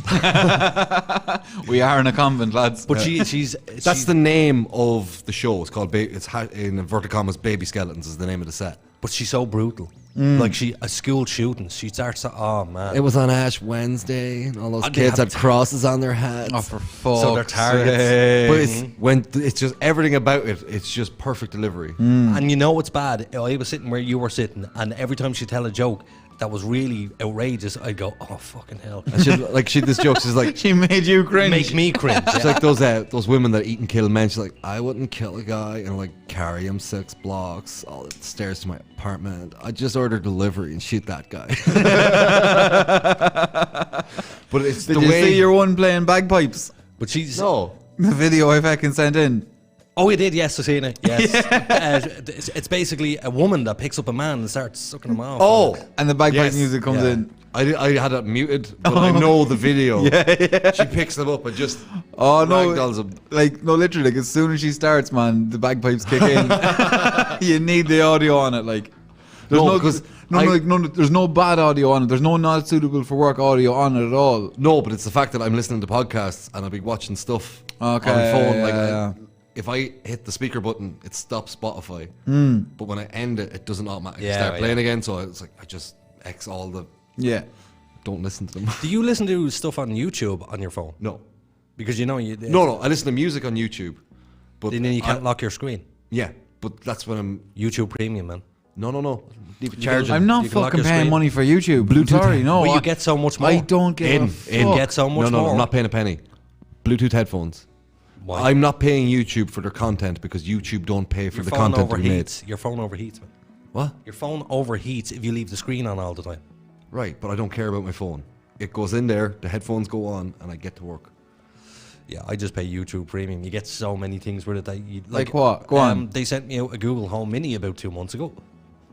What? Here you go. Here's a present. Yeah, they send you out random presents. When something's They- free, you're the product. Of course. Especially when it's putting a listening device into your house beyond the Here. phone you have and the Yeah, television it's you have sitting and the in there. toaster I and the haven't fridge switched it on. and all those other things that are. Like people have come to the realization that all these free services, like you look at the amount of people, you know, it's like this in America at the minute now, not so much here. We're kind of diving fucking head and feet first into it here, but America, especially that whole fakeness. People are looking through it all now because everybody knows what it's like to be a content creator now. Everybody. Well, actually, it's funny that you should bring that up. I'll forget this. I need to write it down. Go on. Like even with Jorgen, everybody moving out of LA. Everybody giving up on the fake Hollywood idea of life now. People like to see it for what it is now. And you look at people now, everybody's leaving Twitter. They started a Parler. The second Parler got any sort of presence, Amazon pulled the plug. Because there was a guy on the radio about this today on the Jennifer Zamparelli show, which I've started listening to on the regular, thanks to SJF. But the whole thing about it is their whole argument's based on that this is a platform for hate speech, so we're just going to delete it on you. Whereas not everybody who wanted to use that platform was against hate speech. They were against the fact that they were giving their data away to be sold at massive profits and used up in ways by these big corporations. And they were like, we don't want to do that anymore. So now there's Messenger's taken off. But I think Parler is still, people are trying to get it, and there's another one. But sure, Parler's been hosted by Russians now. You hear all these things, but just as a hosting service, because Amazon, they can't get hosting in America. I know that, but like whoever's hosting can control the algorithm. But what I'm saying to you is, the way Parler's set up and the way a lot of these new things are set up, there's no algorithm. Your data is your data. We just want your interaction. Nah, man. No, the whole thing, there's an app. It's the new one. Is it Message? It's a messaging app. It's like a Signal new one. or Telegram? Signal. All right, yeah. Signal is like WhatsApp. But see, WhatsApp's owned by Facebook and there's the same access to all your data. So what people are doing is they're buying a whole new phone, getting a whole new thing, and just putting Signal on it. Yeah. And none of their data can be used. Well, you said you were talking about people being fake. Yes. So one of the things that I've noticed watching back in the podcast, I've gone into actually watching our own podcast. Oh God! You have to do it because we start editing these and cutting clips out, make them actually presentable. But I wouldn't listen to them normally because I just can't stand the sound of my own voice. But when I was listening back to them, I was like, yeah, that's pretty funny. You know, that's pretty entertaining. But the one thing I did notice is the lack of fakeness. So in other words, if you listen to... Yeah, but there's too much of that where I can... Exactly. We all say things we shouldn't say, but that's the beauty of podcasts. No, but if you watch podcasts... That's what podcasts are about. Like Stephen Crowder, or any other podcast where there's video, they constantly laugh at each other's jokes even when they're not funny. Yeah, because they're trying to sell a show. And they're being overly professional with it. And we don't do that. Because if you tell a joke that's not funny, I just don't laugh. But that happens with a lot of shows. Like, look at Hardy Books. But when Hardy Books took off and became a phenomenon, and then RTE got involved... And it wasn't Hardy Books. But should I fake laugh? No, nobody should. Because I tell you why. Because if I laugh, the audience laugh. No. That's the way it happens. Laughter's contagious. Yeah, laughter's contagious, but there's... That's why stand-up doesn't do that well on streaming. But when people... it's just a lot tougher. Because you don't have that fucking instigator. You're not reading off the... Certain people with certain styles of comedy can do it. Because their style of comedy doesn't require an audience. Yeah. You know? Yeah, but should we start laughing at stupid jokes? What? Because no. I've seen you crack jokes. I'm not fucking coming in here to sit down and fucking laugh willy-nilly. Yeah, see, I've seen you crack jokes and the both of you would laugh and I'm sitting there not laughing and it just looks weird when there's two people because laughing. You didn't get the joke. Yeah, no, you're too right-wing. No, it's not that I don't get it. I get the joke, I just don't find it funny. My sense of humour is your woman. But what? It has to be out of this fucking world nasty for me to laugh. Yeah, but the problem is it's just us having a rapport. And unfortunately, we're capturing it on camera and involving people and trying to have just an open platform conversation. Do you feel isolated from the laughter? Do you want us to laugh for your jokes? No, God, no. No, because I hate fake laughing. Do a social experiment. Here's one for you. About 8 months ago, myself and Nathan were walking through town. And some girl walked past him and Nathan said something to her because he knew her. And the both of them fake laughed at each other. So I decided to do a bit of an experiment. I wanted to witness this for myself. You throw out a comment, oh, at least it's not raining, and everybody laughs. Yeah. But they're not really laughing. No, but it's a space. So what I tried to do was, when they crack a joke, don't laugh. If it's not funny, it's so uncomfortable when you don't laugh. For them, yeah. Aye, that's their own bullshit, though. But if you want to make anybody uncomfortable, when you get into an elevator, when you get in and there's people already in there. You mean a lift? An elevator. A lift. Don't assume shit on the you're floor. normal. You know, you walk in, you press the button, and you turn around and you face the door. Yeah. Don't do that. No, you don't do that, man. Don't do that. I'll knock you out.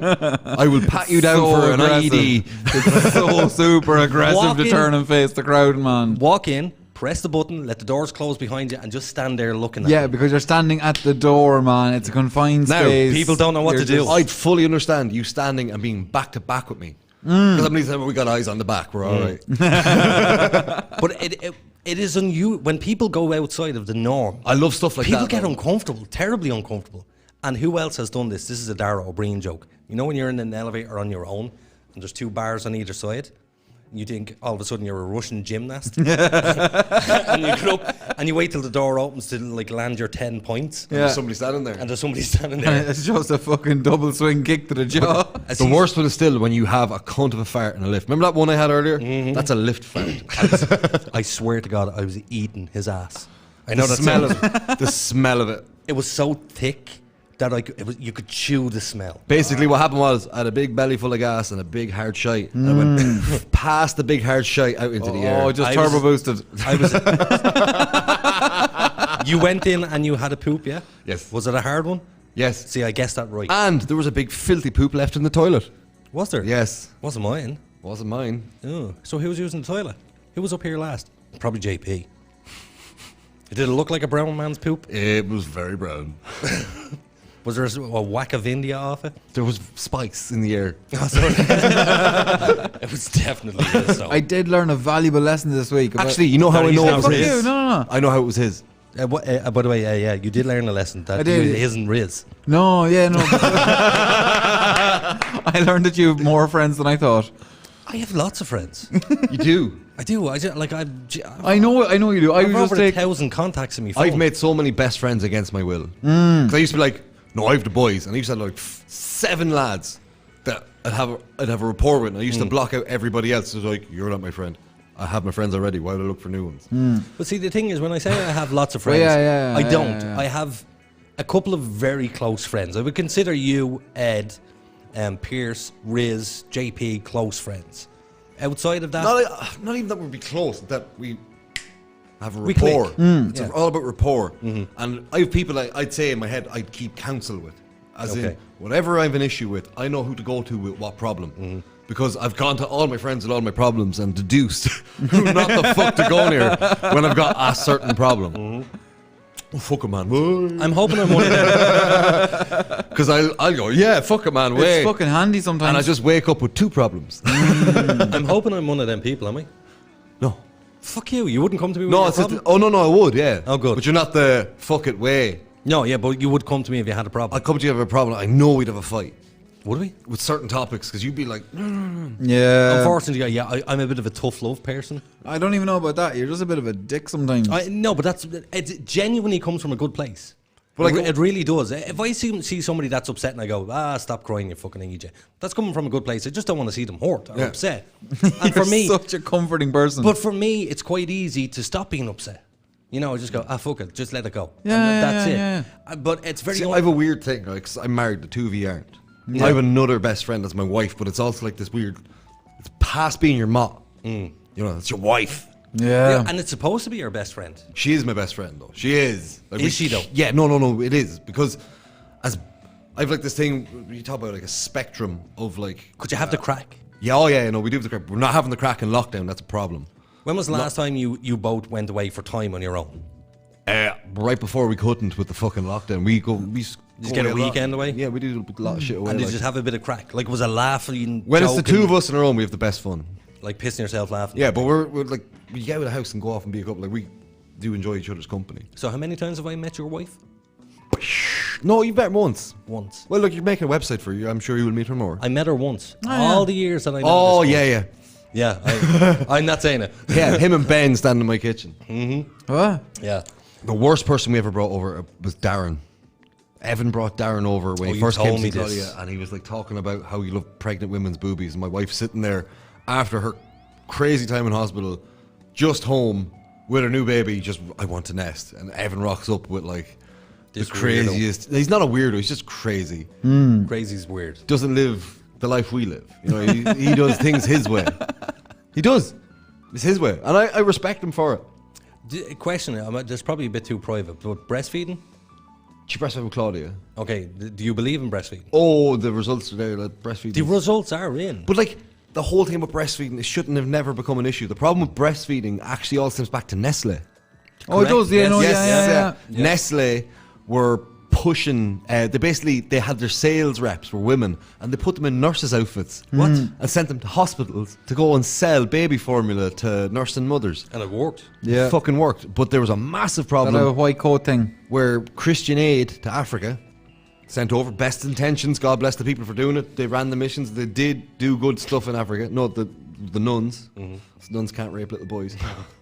They can. They can't. They can't. Look, we're not going to go as deep as you and weird shit. But the Nestle reps, when they got over to the Congo and all these poor, impoverished African nations, and they started selling them baby feed.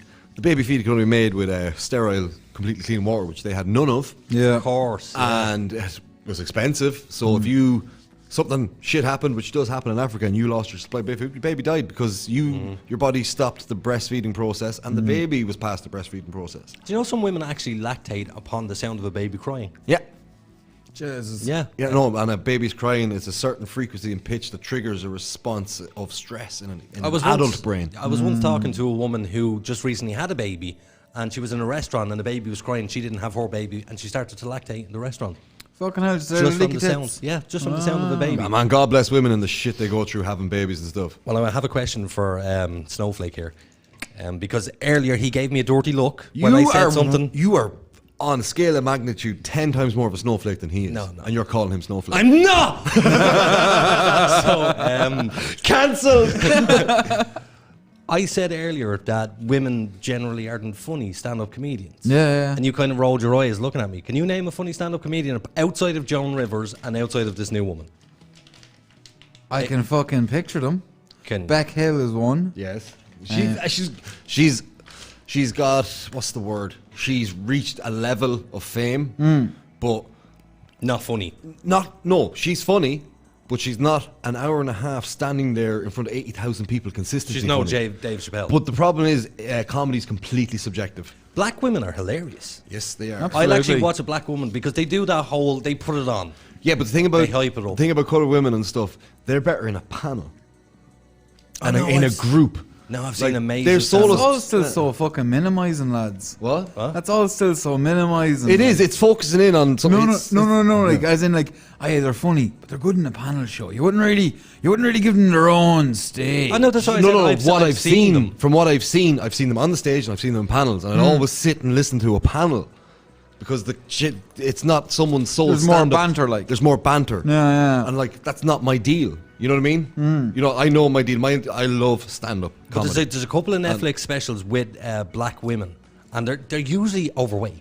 Right. And like the big mama type thing. Yeah. And there's one particular one, I can't remember her name, but she is It's almost like they're playing into a stereotype. No, she does. She plays exactly into that stereotype. Look, stereotypes exist, unfortunately, and people just need to get over them. But if I go over to America as an Irishman, I play on the stereotype as being Irish. You won free pints, like. Yeah, but you don't really drink, sorry. Stereotyping is so typical. You go to any college, right? A group of first-year students in any college course in this country, and you stand in front of the room. Hands up who's wearing jeans. How many people are going to put their hands up? Yeah. How many people own a pair or have worn a pair of Converse All-Stars? And how many people put their hands up? No matter what colour they are or what age they are. They're following the stereotype of college student clothing. But there's also positive stereotypes. But no. There's stereotypes. Acknowledge that they exist and make fun of them where you want. Yeah, but there's negative stereotypes and there's positive. And there's like... No, there's stereotypes. And they fall through the spectrum of everything. We spoke about this the other day with Apu, Nahasapima Pedal. So he was voiced by Hank Azaria. Hank Azaria. The guy from Godzilla. He was Phoebe's Russian boyfriend and friends. Yes. So he came under a lot of flack because he voiced Apu and he had to quit. So he's no longer doing the job. Didn't come under flack for about 20 years for it, though. For a long time. Wait till the movement came along and found something to jump on. He done this round of apologising and I'm taking away blah, blah, blah. And here's the thing. Apu, as a stereotype, was a positive one. Because he was a business owner, he was a responsible guy, he had a wife and children. What's so wrong about that? Wasn't there that thing in, I don't know. But that was a stereotype of Indians in America. They would work. No. Wasn't there this thing? I think it might have been the Congo, it might have been South Africa. I can't remember which African nation it was.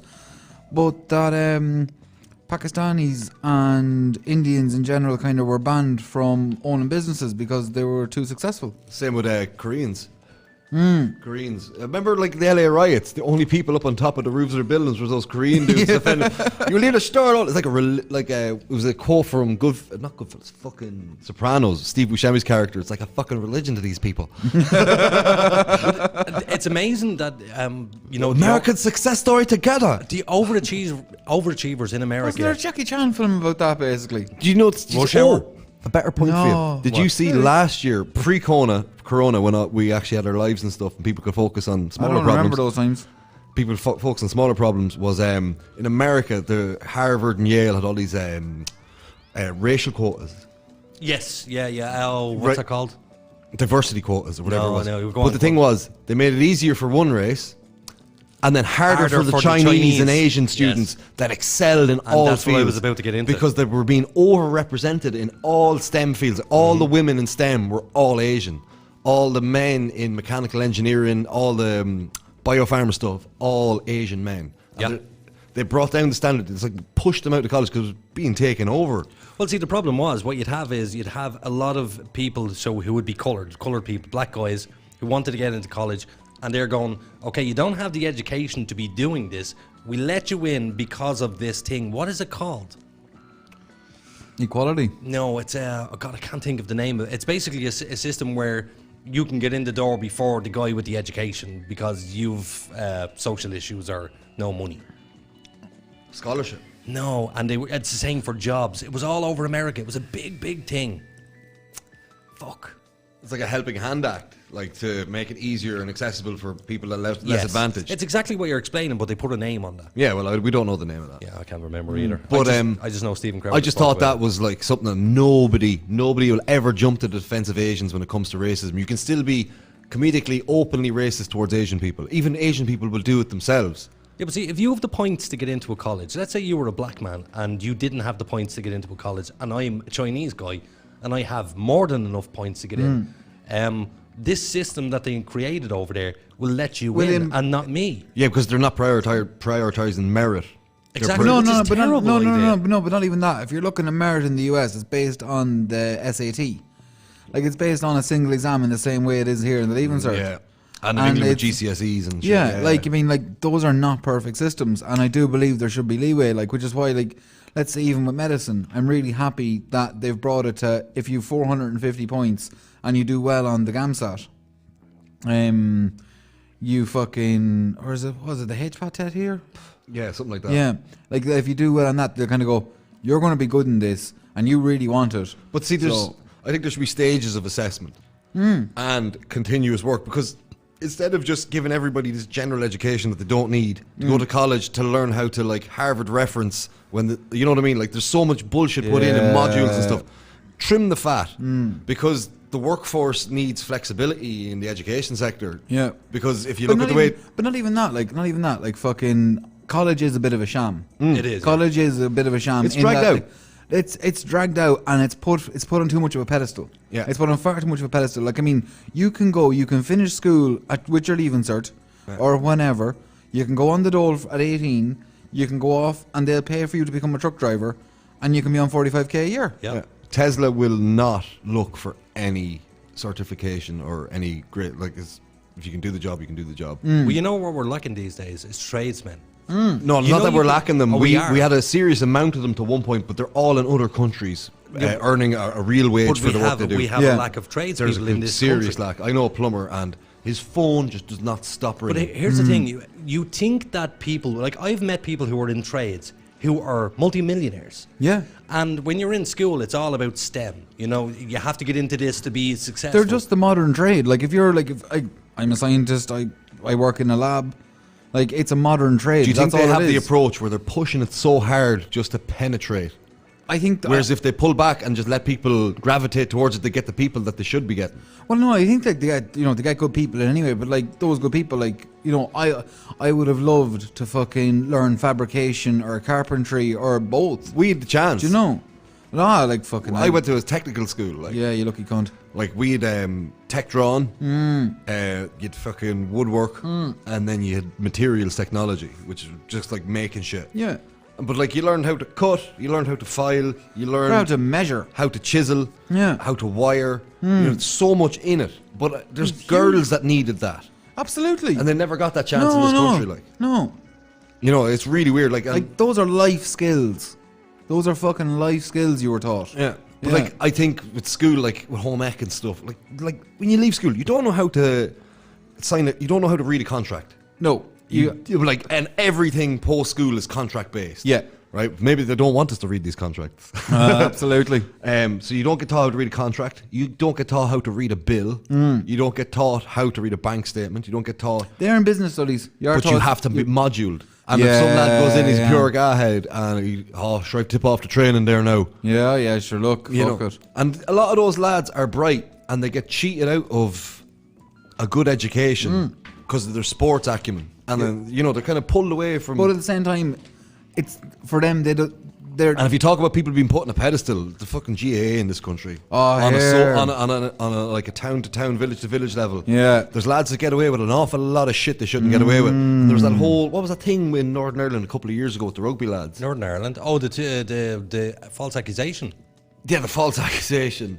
But look, there's a lot of shit goes on. A lot of boys are given too much leeway because they were grand. And a lot of that culture comes across in the army, and it comes across in the guards, and it comes across in teachers. It's very primal. Yeah. Very primal. But like even like that fucking, you can name him that Cooney guy. Who, Keane Cooney? Yeah, fuck me. I knew a Keaton Cooney from the same area. Like Facebooked him. He's living in Australia. I'm like, thank God it wasn't that guy. You know what I mean? Yeah, absolutely. But like that's the thing with people in this stuff. Look how many.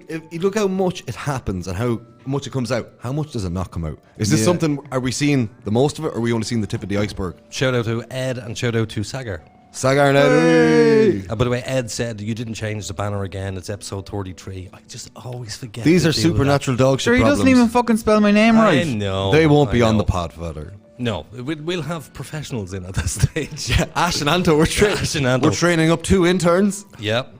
Which means no money. No, but like think about it, a little couple working away in the privacy of another room. Like. Until we're out here talking and you hear them fucking screaming at each other or inside. they accidentally get into it and like hit a button. The whole conversation. Guns N' Roses Rocket Queen moments in the other room. Like, Actually, Ash, Jesus, when was it? It was about 2 or 3 weeks ago. Ash was over the house. Ed had a bit of a get together, which he shouldn't be doing. Technically, Ed, you're listening. Get-togethers. oh, they all socially distance and more for 15 masks. 15 masks. In fairness, out of our kind of clique, it's the same people seeing the same people. But, We're not going anywhere. Ash is hilarious.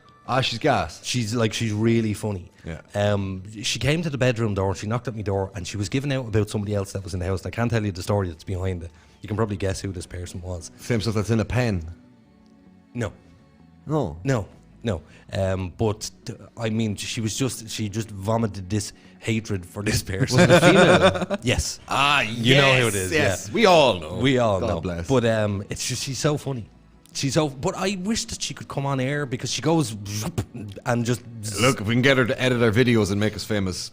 Yeah, she gets terrible nervous when she comes on air. A lot of people do. It's not for everybody. I'm a different person when I'm here talking because I'm literally just keeping the blurb going. No, but like this little laddie-da brain of mine where most of my day I'm like, I work in the back, I see no smiles. You know that Bruce Almighty quote. But genuinely, do you enjoy the podcast? I do. It's an escape. It is a big escape. When we're all sitting here like this, it's weird. It's just... Now, the real test will come when everything returns to normal. And then it'll be like, oh, sure, look. I can't wait because this is a pandemic occurrence, this podcast. Mm-hmm. Yeah. This was literally, I don't know, I came up to Evan's gaff one day, and that thing was sitting in Riz's room, and That's right. one microphone. Yeah. And we sat down. And what was it? 8 minutes of neck kneeling fun. Yes. We sat down and we're like, let's record like the most heinous, racist ads. And you were like, yeah, we'll do like fake ads for a podcast. Mm-hmm. Yeah, you still have them. I know, I could literally be jailed. I could be exiled from Ireland for... That's, you know, there's a certain time where things should just go in the fire. This No, it's was just us hilarious. having fun. I was expecting every clip to be deleted because it was an idea for an ad. All the crazy ads we have. That's what came. But it of was, that. it But was this the podcast fucking came out of the dark fact that version. we made an ad because you were pricking around saying, "I'd like to start a podcast," and you hadn't really done anything.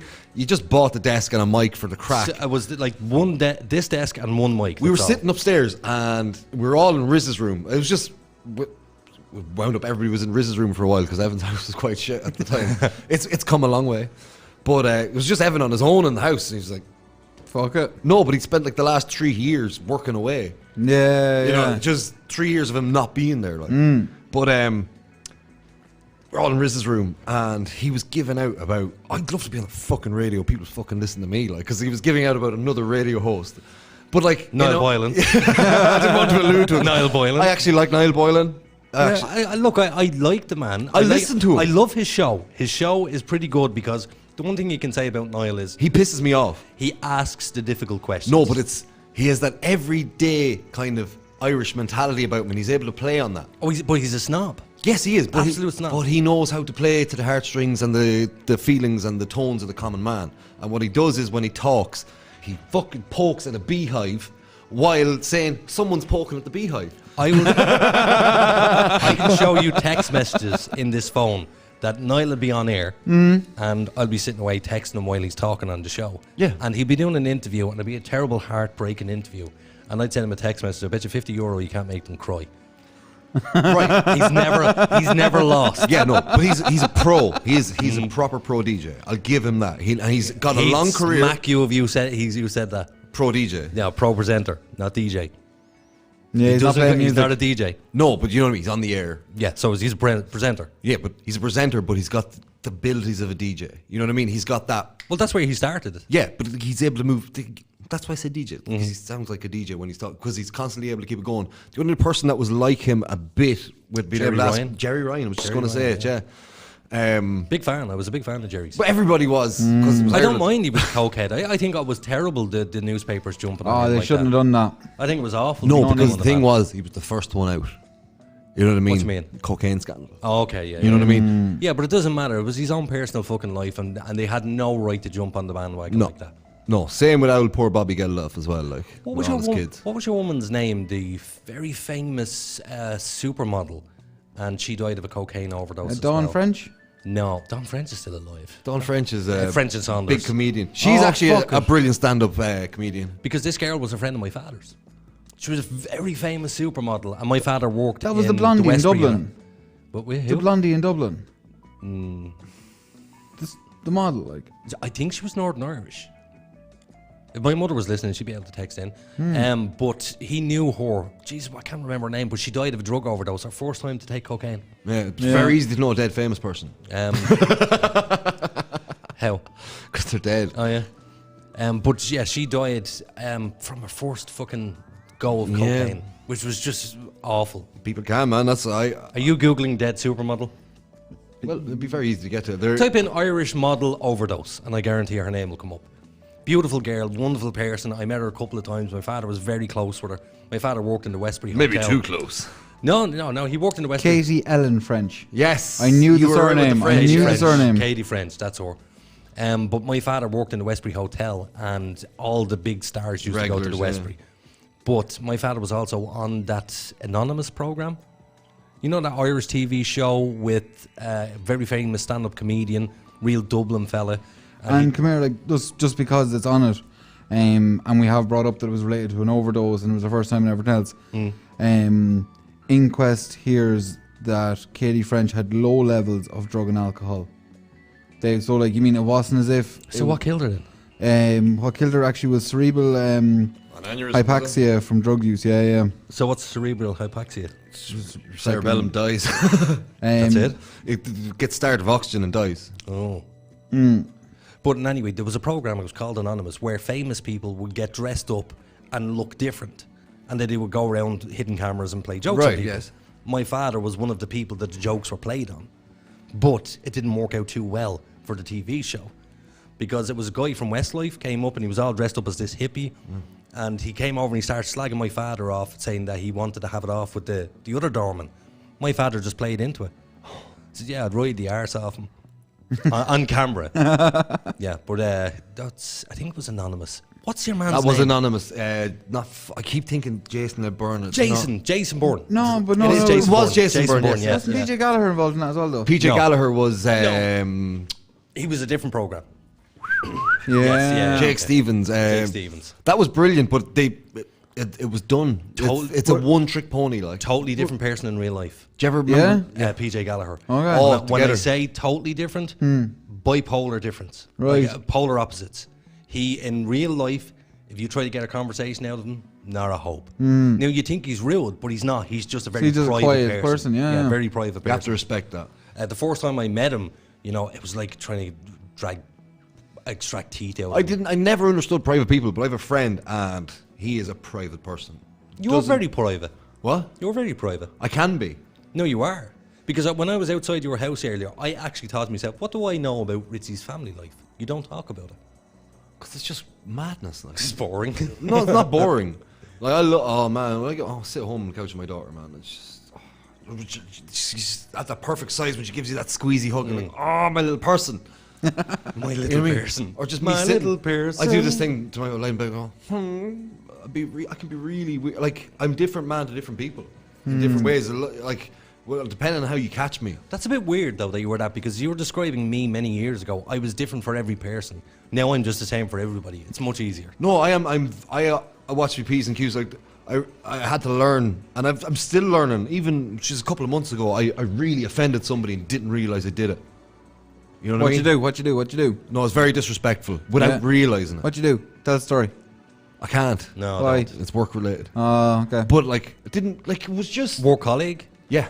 Okay. Really, really fucking. And you didn't realise it? Didn't realize it till they said it to me, and I went, I'm so sorry. Geez, yeah, I'm really sorry. That was completely out. 'Cause anybody knows me, I'm abrupt. Yeah. And I don't make a great first impression. I don't make a great lasting impression, but I'm just very useful and I'm good to have around. Yeah, it's weird, but I do find myself like. Do you swear around your children? I swear like a sailor, man. Yeah. Yeah. And she Do always the pulls me children up and- swear? No. Have you ever caught them swearing? Oh yeah, but like when they were small, It's so testing the funny. it's the cutest thing in the It's world. the funniest thing. Have you seen kids swear? Yeah. Because they'll always swear to a smaller kid. There's a kid. And when you catch them doing it, they go, There's a kid on YouTube where he was after coming out of anesthesia from the dentist. Oh, he's a gangster. A black kid. Yeah. He was hilarious. No, he was a white kid acting like a gangster. I know. I seen the black kid. Oh, I've seen a different He looks one, at so. his grandmother and he says, "Why you got two motherfucking eyes?" Now this is like a kid. And then kid about to lose his head. he calls her an ugly bitch and everything. brave boy. But no, he was Nanny. off his head. And Yeah, but so- everybody was pissing themselves laughing. But kids are hilarious because they're so stupidly innocent. Yes. You could tell a child anything. The dinner witch, I told you that The before. dinner, which is one of my favourite stories. Didn't you try I'll tell this? that at your funeral. But didn't you do this recently? Didn't you said something to me about the dinner witch? It was something I can't remember at the minute. I did use the dinner, which to scare somebody's kid. I don't know, it wasn't my own. Do you know about the dinner witch? No, I haven't heard about I that. used to tell my daughter, Sophie, Yeah. that if she didn't eat her dinner, that the dinner witch would be coming to take her away. So I remember one day, the eldest fella, Connor, was there, and I said, just watch her for 2 minutes, and I snuck around the back, and I knocked on the front door and ran back around, and I said, oh God, the dinner witch must be at the door. So I went out and answered the door, of course, and I was talking to the fake dinner witch, Yeah. child shoveling the food into her. But I was a bastard, the stuff I used to do on my kids. I'd wait until I'd hear Aaron saying to his mammy, or his mammy saying, right Aaron, it's time for bed. And I'd run up the stairs. I'd get into his bedroom before him and get under the bed. And I would wait half an hour until he's in bed and he's nice and relaxed. And then I'd start scratching the underneath the bed. And he'd say to me, Daddy, I know it's you. But of course, he knows it's me, but he doesn't know it's me. Yeah. So he starts panicking. You're such a cunt. So I've done like the amount of times I frightened the shit out of that child. We were in McDonald's one day. Sorry, they were all out in the car, and I snuck up at the back of the door, and I pulled the door open and went, "Moo!" to the child, and he burst out crying because I frightened him so much. My daughter was asleep in the back of the car, and she was a bitch. Every morning, 5 o'clock in the morning, you'd hear the door opening, and she'd come into the room. My hand would just come out from under the blanket, and I'd point at the door, and she'd walk back out. But she was always waking us up at weird hours. So I waited. My young one's doing that at the minute. She fell asleep in the back of the car when I was picking the young fella up from school. and she was fast asleep. And I said to Connor, which was not my son, was my stepson, and he was like 17, 18 at the time. I gave him the phone. I said, record this. So she's asleep and she's in the baby seat in the back. Like, she was about probably 2-3 years of age. And I just gently picked her up like that. And I went, "Bah!" And she fucking screamed. Fucking asshole. He's such a cunt. And then I said, now, how do you like it? Yeah, that's far from me. Such a cunt. Like. The worst thing I ever did I've only made my kids cry by accident. was the bowl of Cocoa Pops over in, where were we, Blackpool. Sophie was eating Cocoa Pops. And I had this beautiful white brand new shirt on, like Ralph Lauren, very expensive. And she kept coming over to me and she'd spoon and there was like milk going everywhere. I said, Sophie, relax, sit down over there, eat your breakfast. So she'd done this about 5 or 6 times, and eventually Cocoa Pops, of course, went all over me. So I picked up the bowl of Cocoa Pops and Such an asshole. what an asshole. Oh, man. But funny, she laughed. I want to see you fall off a stepladder now. No, but see, but what you have to remember, and you have to keep this in context as well, that like if my kids piss me off, I'd say to Aaron, no problem. I'd say, Aaron, if you don't stop annoying me, I'll pick you up by the legs and splatter you on the wall. No, I got called out and that my missus was like, that shit, you do that again, look for somewhere else. My threats meant nothing after a while. No, I listen to my missus, I'm like, oh. No, but my threats to the children meant zero, because I would say, Aaron, I will set you on fire if you don't stop doing what you're doing. And he'd be like, ha ha ha, daddy. Like, he would laugh at the things I do, scaring the shit out of him. Where did you disappear to? Crack the window. Yeah, it's very smoky in here. Is it smoky? But I love having a studio we can just smoke cigarettes again. Do you remember the first studio? It was such a small room, it literally was a smoky room. Is it against the law, what we're doing? No. Is it? It's not. Well, no, It's against the law to smoke in a workplace, isn't it? Yeah, but we're volunteering. We're not being paid. Yeah. So even though, but then again, you could argue this is rented as a commercial space. That's the end. Yeah, but you have to report it to the property owner, Aiden. so it's the landlord, like, Yeah, or to whoever's the premises holder. Well, but could the actual landlord of the building not complain to us? He could Oh, yeah, complain to you, absolutely. yes. He could say, "Here, please stop doing that. I know you thought you was could it in do the that." Was it in the lease? No smoking. No. Then you're kind of in a grey area. And it's a unit. Yeah. You know, like if I had a shed unit, I could smoke in it. Yeah. It's a commercial unit. Yeah, I don't think he would mind either way. He's a smoker himself. Really nice dude, by the way. Shout out to the landlord. But like, really nice guy. We're gutting and redoing the whole place. We started this evening, people. Yeah, we got one bit of wood on the wall, lads. Yeah, but it's Nearly there. It's so funny because to get the one bit of wood on the wall, you do all this stripping and planning and careful work. And Aiden was putting a lock on the door and I was on my own. And they're long pieces of wood. Which is a nightmare. But look. By the way, Richie, can I say, it doesn't look straight. It is straight. I don't think it is. I think it's going down this side and up that Yeah. But everything on that side is down that side and it's up on that side because the floor and the room aren't in sync. side. Well, it doesn't really matter because you're not going to see it. Look, you have a spirit level there. Throw it up No. already. Spirit level, I measured up and down. Go for the middle. Now you need to go left, right, and middle. It's a small spirit level. Don't fucking step on that, you prick. Oh, is that pure fucking level, is it? You should check it at the ends though as well to make sure that it hasn't, because like, if it's only off by a little bit, it'll be minimised in the middle. It's going to be completely covered in a wall. It will. But I think we're going to have a problem because there's a bend in the wall. No, it's MDF. Yeah, no, it'll form to the shape. You're bring on. It's all like all building materials have a bit of. Was that you doing your yawn again? Your stifled yawn? I'm yawning so fucking. We are past Pierce's bedtime, and it's the Yeah. top of the second hour. And tonight we were going to do a 2-hour podcast because 2 we're going to hours. get back to 'Cause we building. have to go back to work. Building you a studio. I like the 2-hour podcast, to be honest with you. Oh, he lads. loves it. Look, they don't all have to be 3 hours. Let us know in the comments and text. Do you want us to go 3 hours? Do you want us to go? Will we do one 24-hour podcast for the Crack for Charity Or we could later just- in the year? Yeah, that'd be Yeah, awesome. yeah. I think that'd be a really good thing to do. We'll pick 2 charities. I go from like 3 to 5 p.m. or something like that. But like, it would really promote the podcast. But we could change the hours from 8 till 11. Yeah, and I even we'll have David Pigeon coming on next week, musician from town here. You sent me his stuff, didn't you? Yeah, Yeah, he's brilliant. That's not the guy who sang out the statue, the Joe Dolan statue, is it? I don't know. The best one he has is Withering Garden, and he's playing it in a room. Well, the best person we've had on so far, Polly Martin. Polly Martin. No, Did you- fantastic. I did you hear them? really enjoyed Johan as well. I love Johan. What's the Counting band? Crows. Counting Counting Crows. Oh my god. He has a unique kind of husky voice. He's got that Counting Crows voice, but nicer. Okay. And he's a grand little guitar player as well. And he'd Frank on the Bowron with him. Savage. The thing I like about Frank with the Bowron, man, he can adapt it to pretty much any style. He's not just he can flow with it. Like. He can make a little like how people go on occasion box. Yeah, he can yeah. give you that bit of slap. You know, like, Oh, nice. And he doesn't interfere with the songs. He knows how to accompany people pretty good. Yeah. That's a great skill. And like. he's a stab at anything. He's just Frank is biting at the bit now to get back on. Is he? Yeah, I can't wait for him to go back. I think he should come. Great row. He has to bring his Bauer on with him next time as well. Yeah, that's fine. I'd like him to bring Johan with him. Yeah, that was great having the two of them. It was good, a bit of crack because Johan, very sensible guy. Yeah. And myself and Frank, we disagree on so many things. Yeah, I like But Johan. I think Johan's a fucking good dude. You will have an awesome row with him. Deadly. That's the good thing about Frank is you can have a really good row with him. It's like us, like for the last couple of weeks. Tonight we haven't fought, by the way, which is really fucking weird. Yeah, because we haven't let you bring up topics. I tried with the whole stand-up. But I think it's the whole thing. I know. I think it's seen the it whole coming. sitting down having the crack nah. after doing a bit of work, and we're sitting in a bit of. I feel really at home with a load of stuff going on. I love me DIY. I'm migrating around my mic for that ASMR sound. It's time to go. It's time to go, peeps. Thanks for tuning in. We're working on it. Give us suggestions what you'd like to see in the new studio. We are going to have a boomerang-shaped table, and we're going to have a stage over here for people. Tell us if you like that or not. I still need the size of that table. We get to that later. We'll give you floor plans and you can work off of that.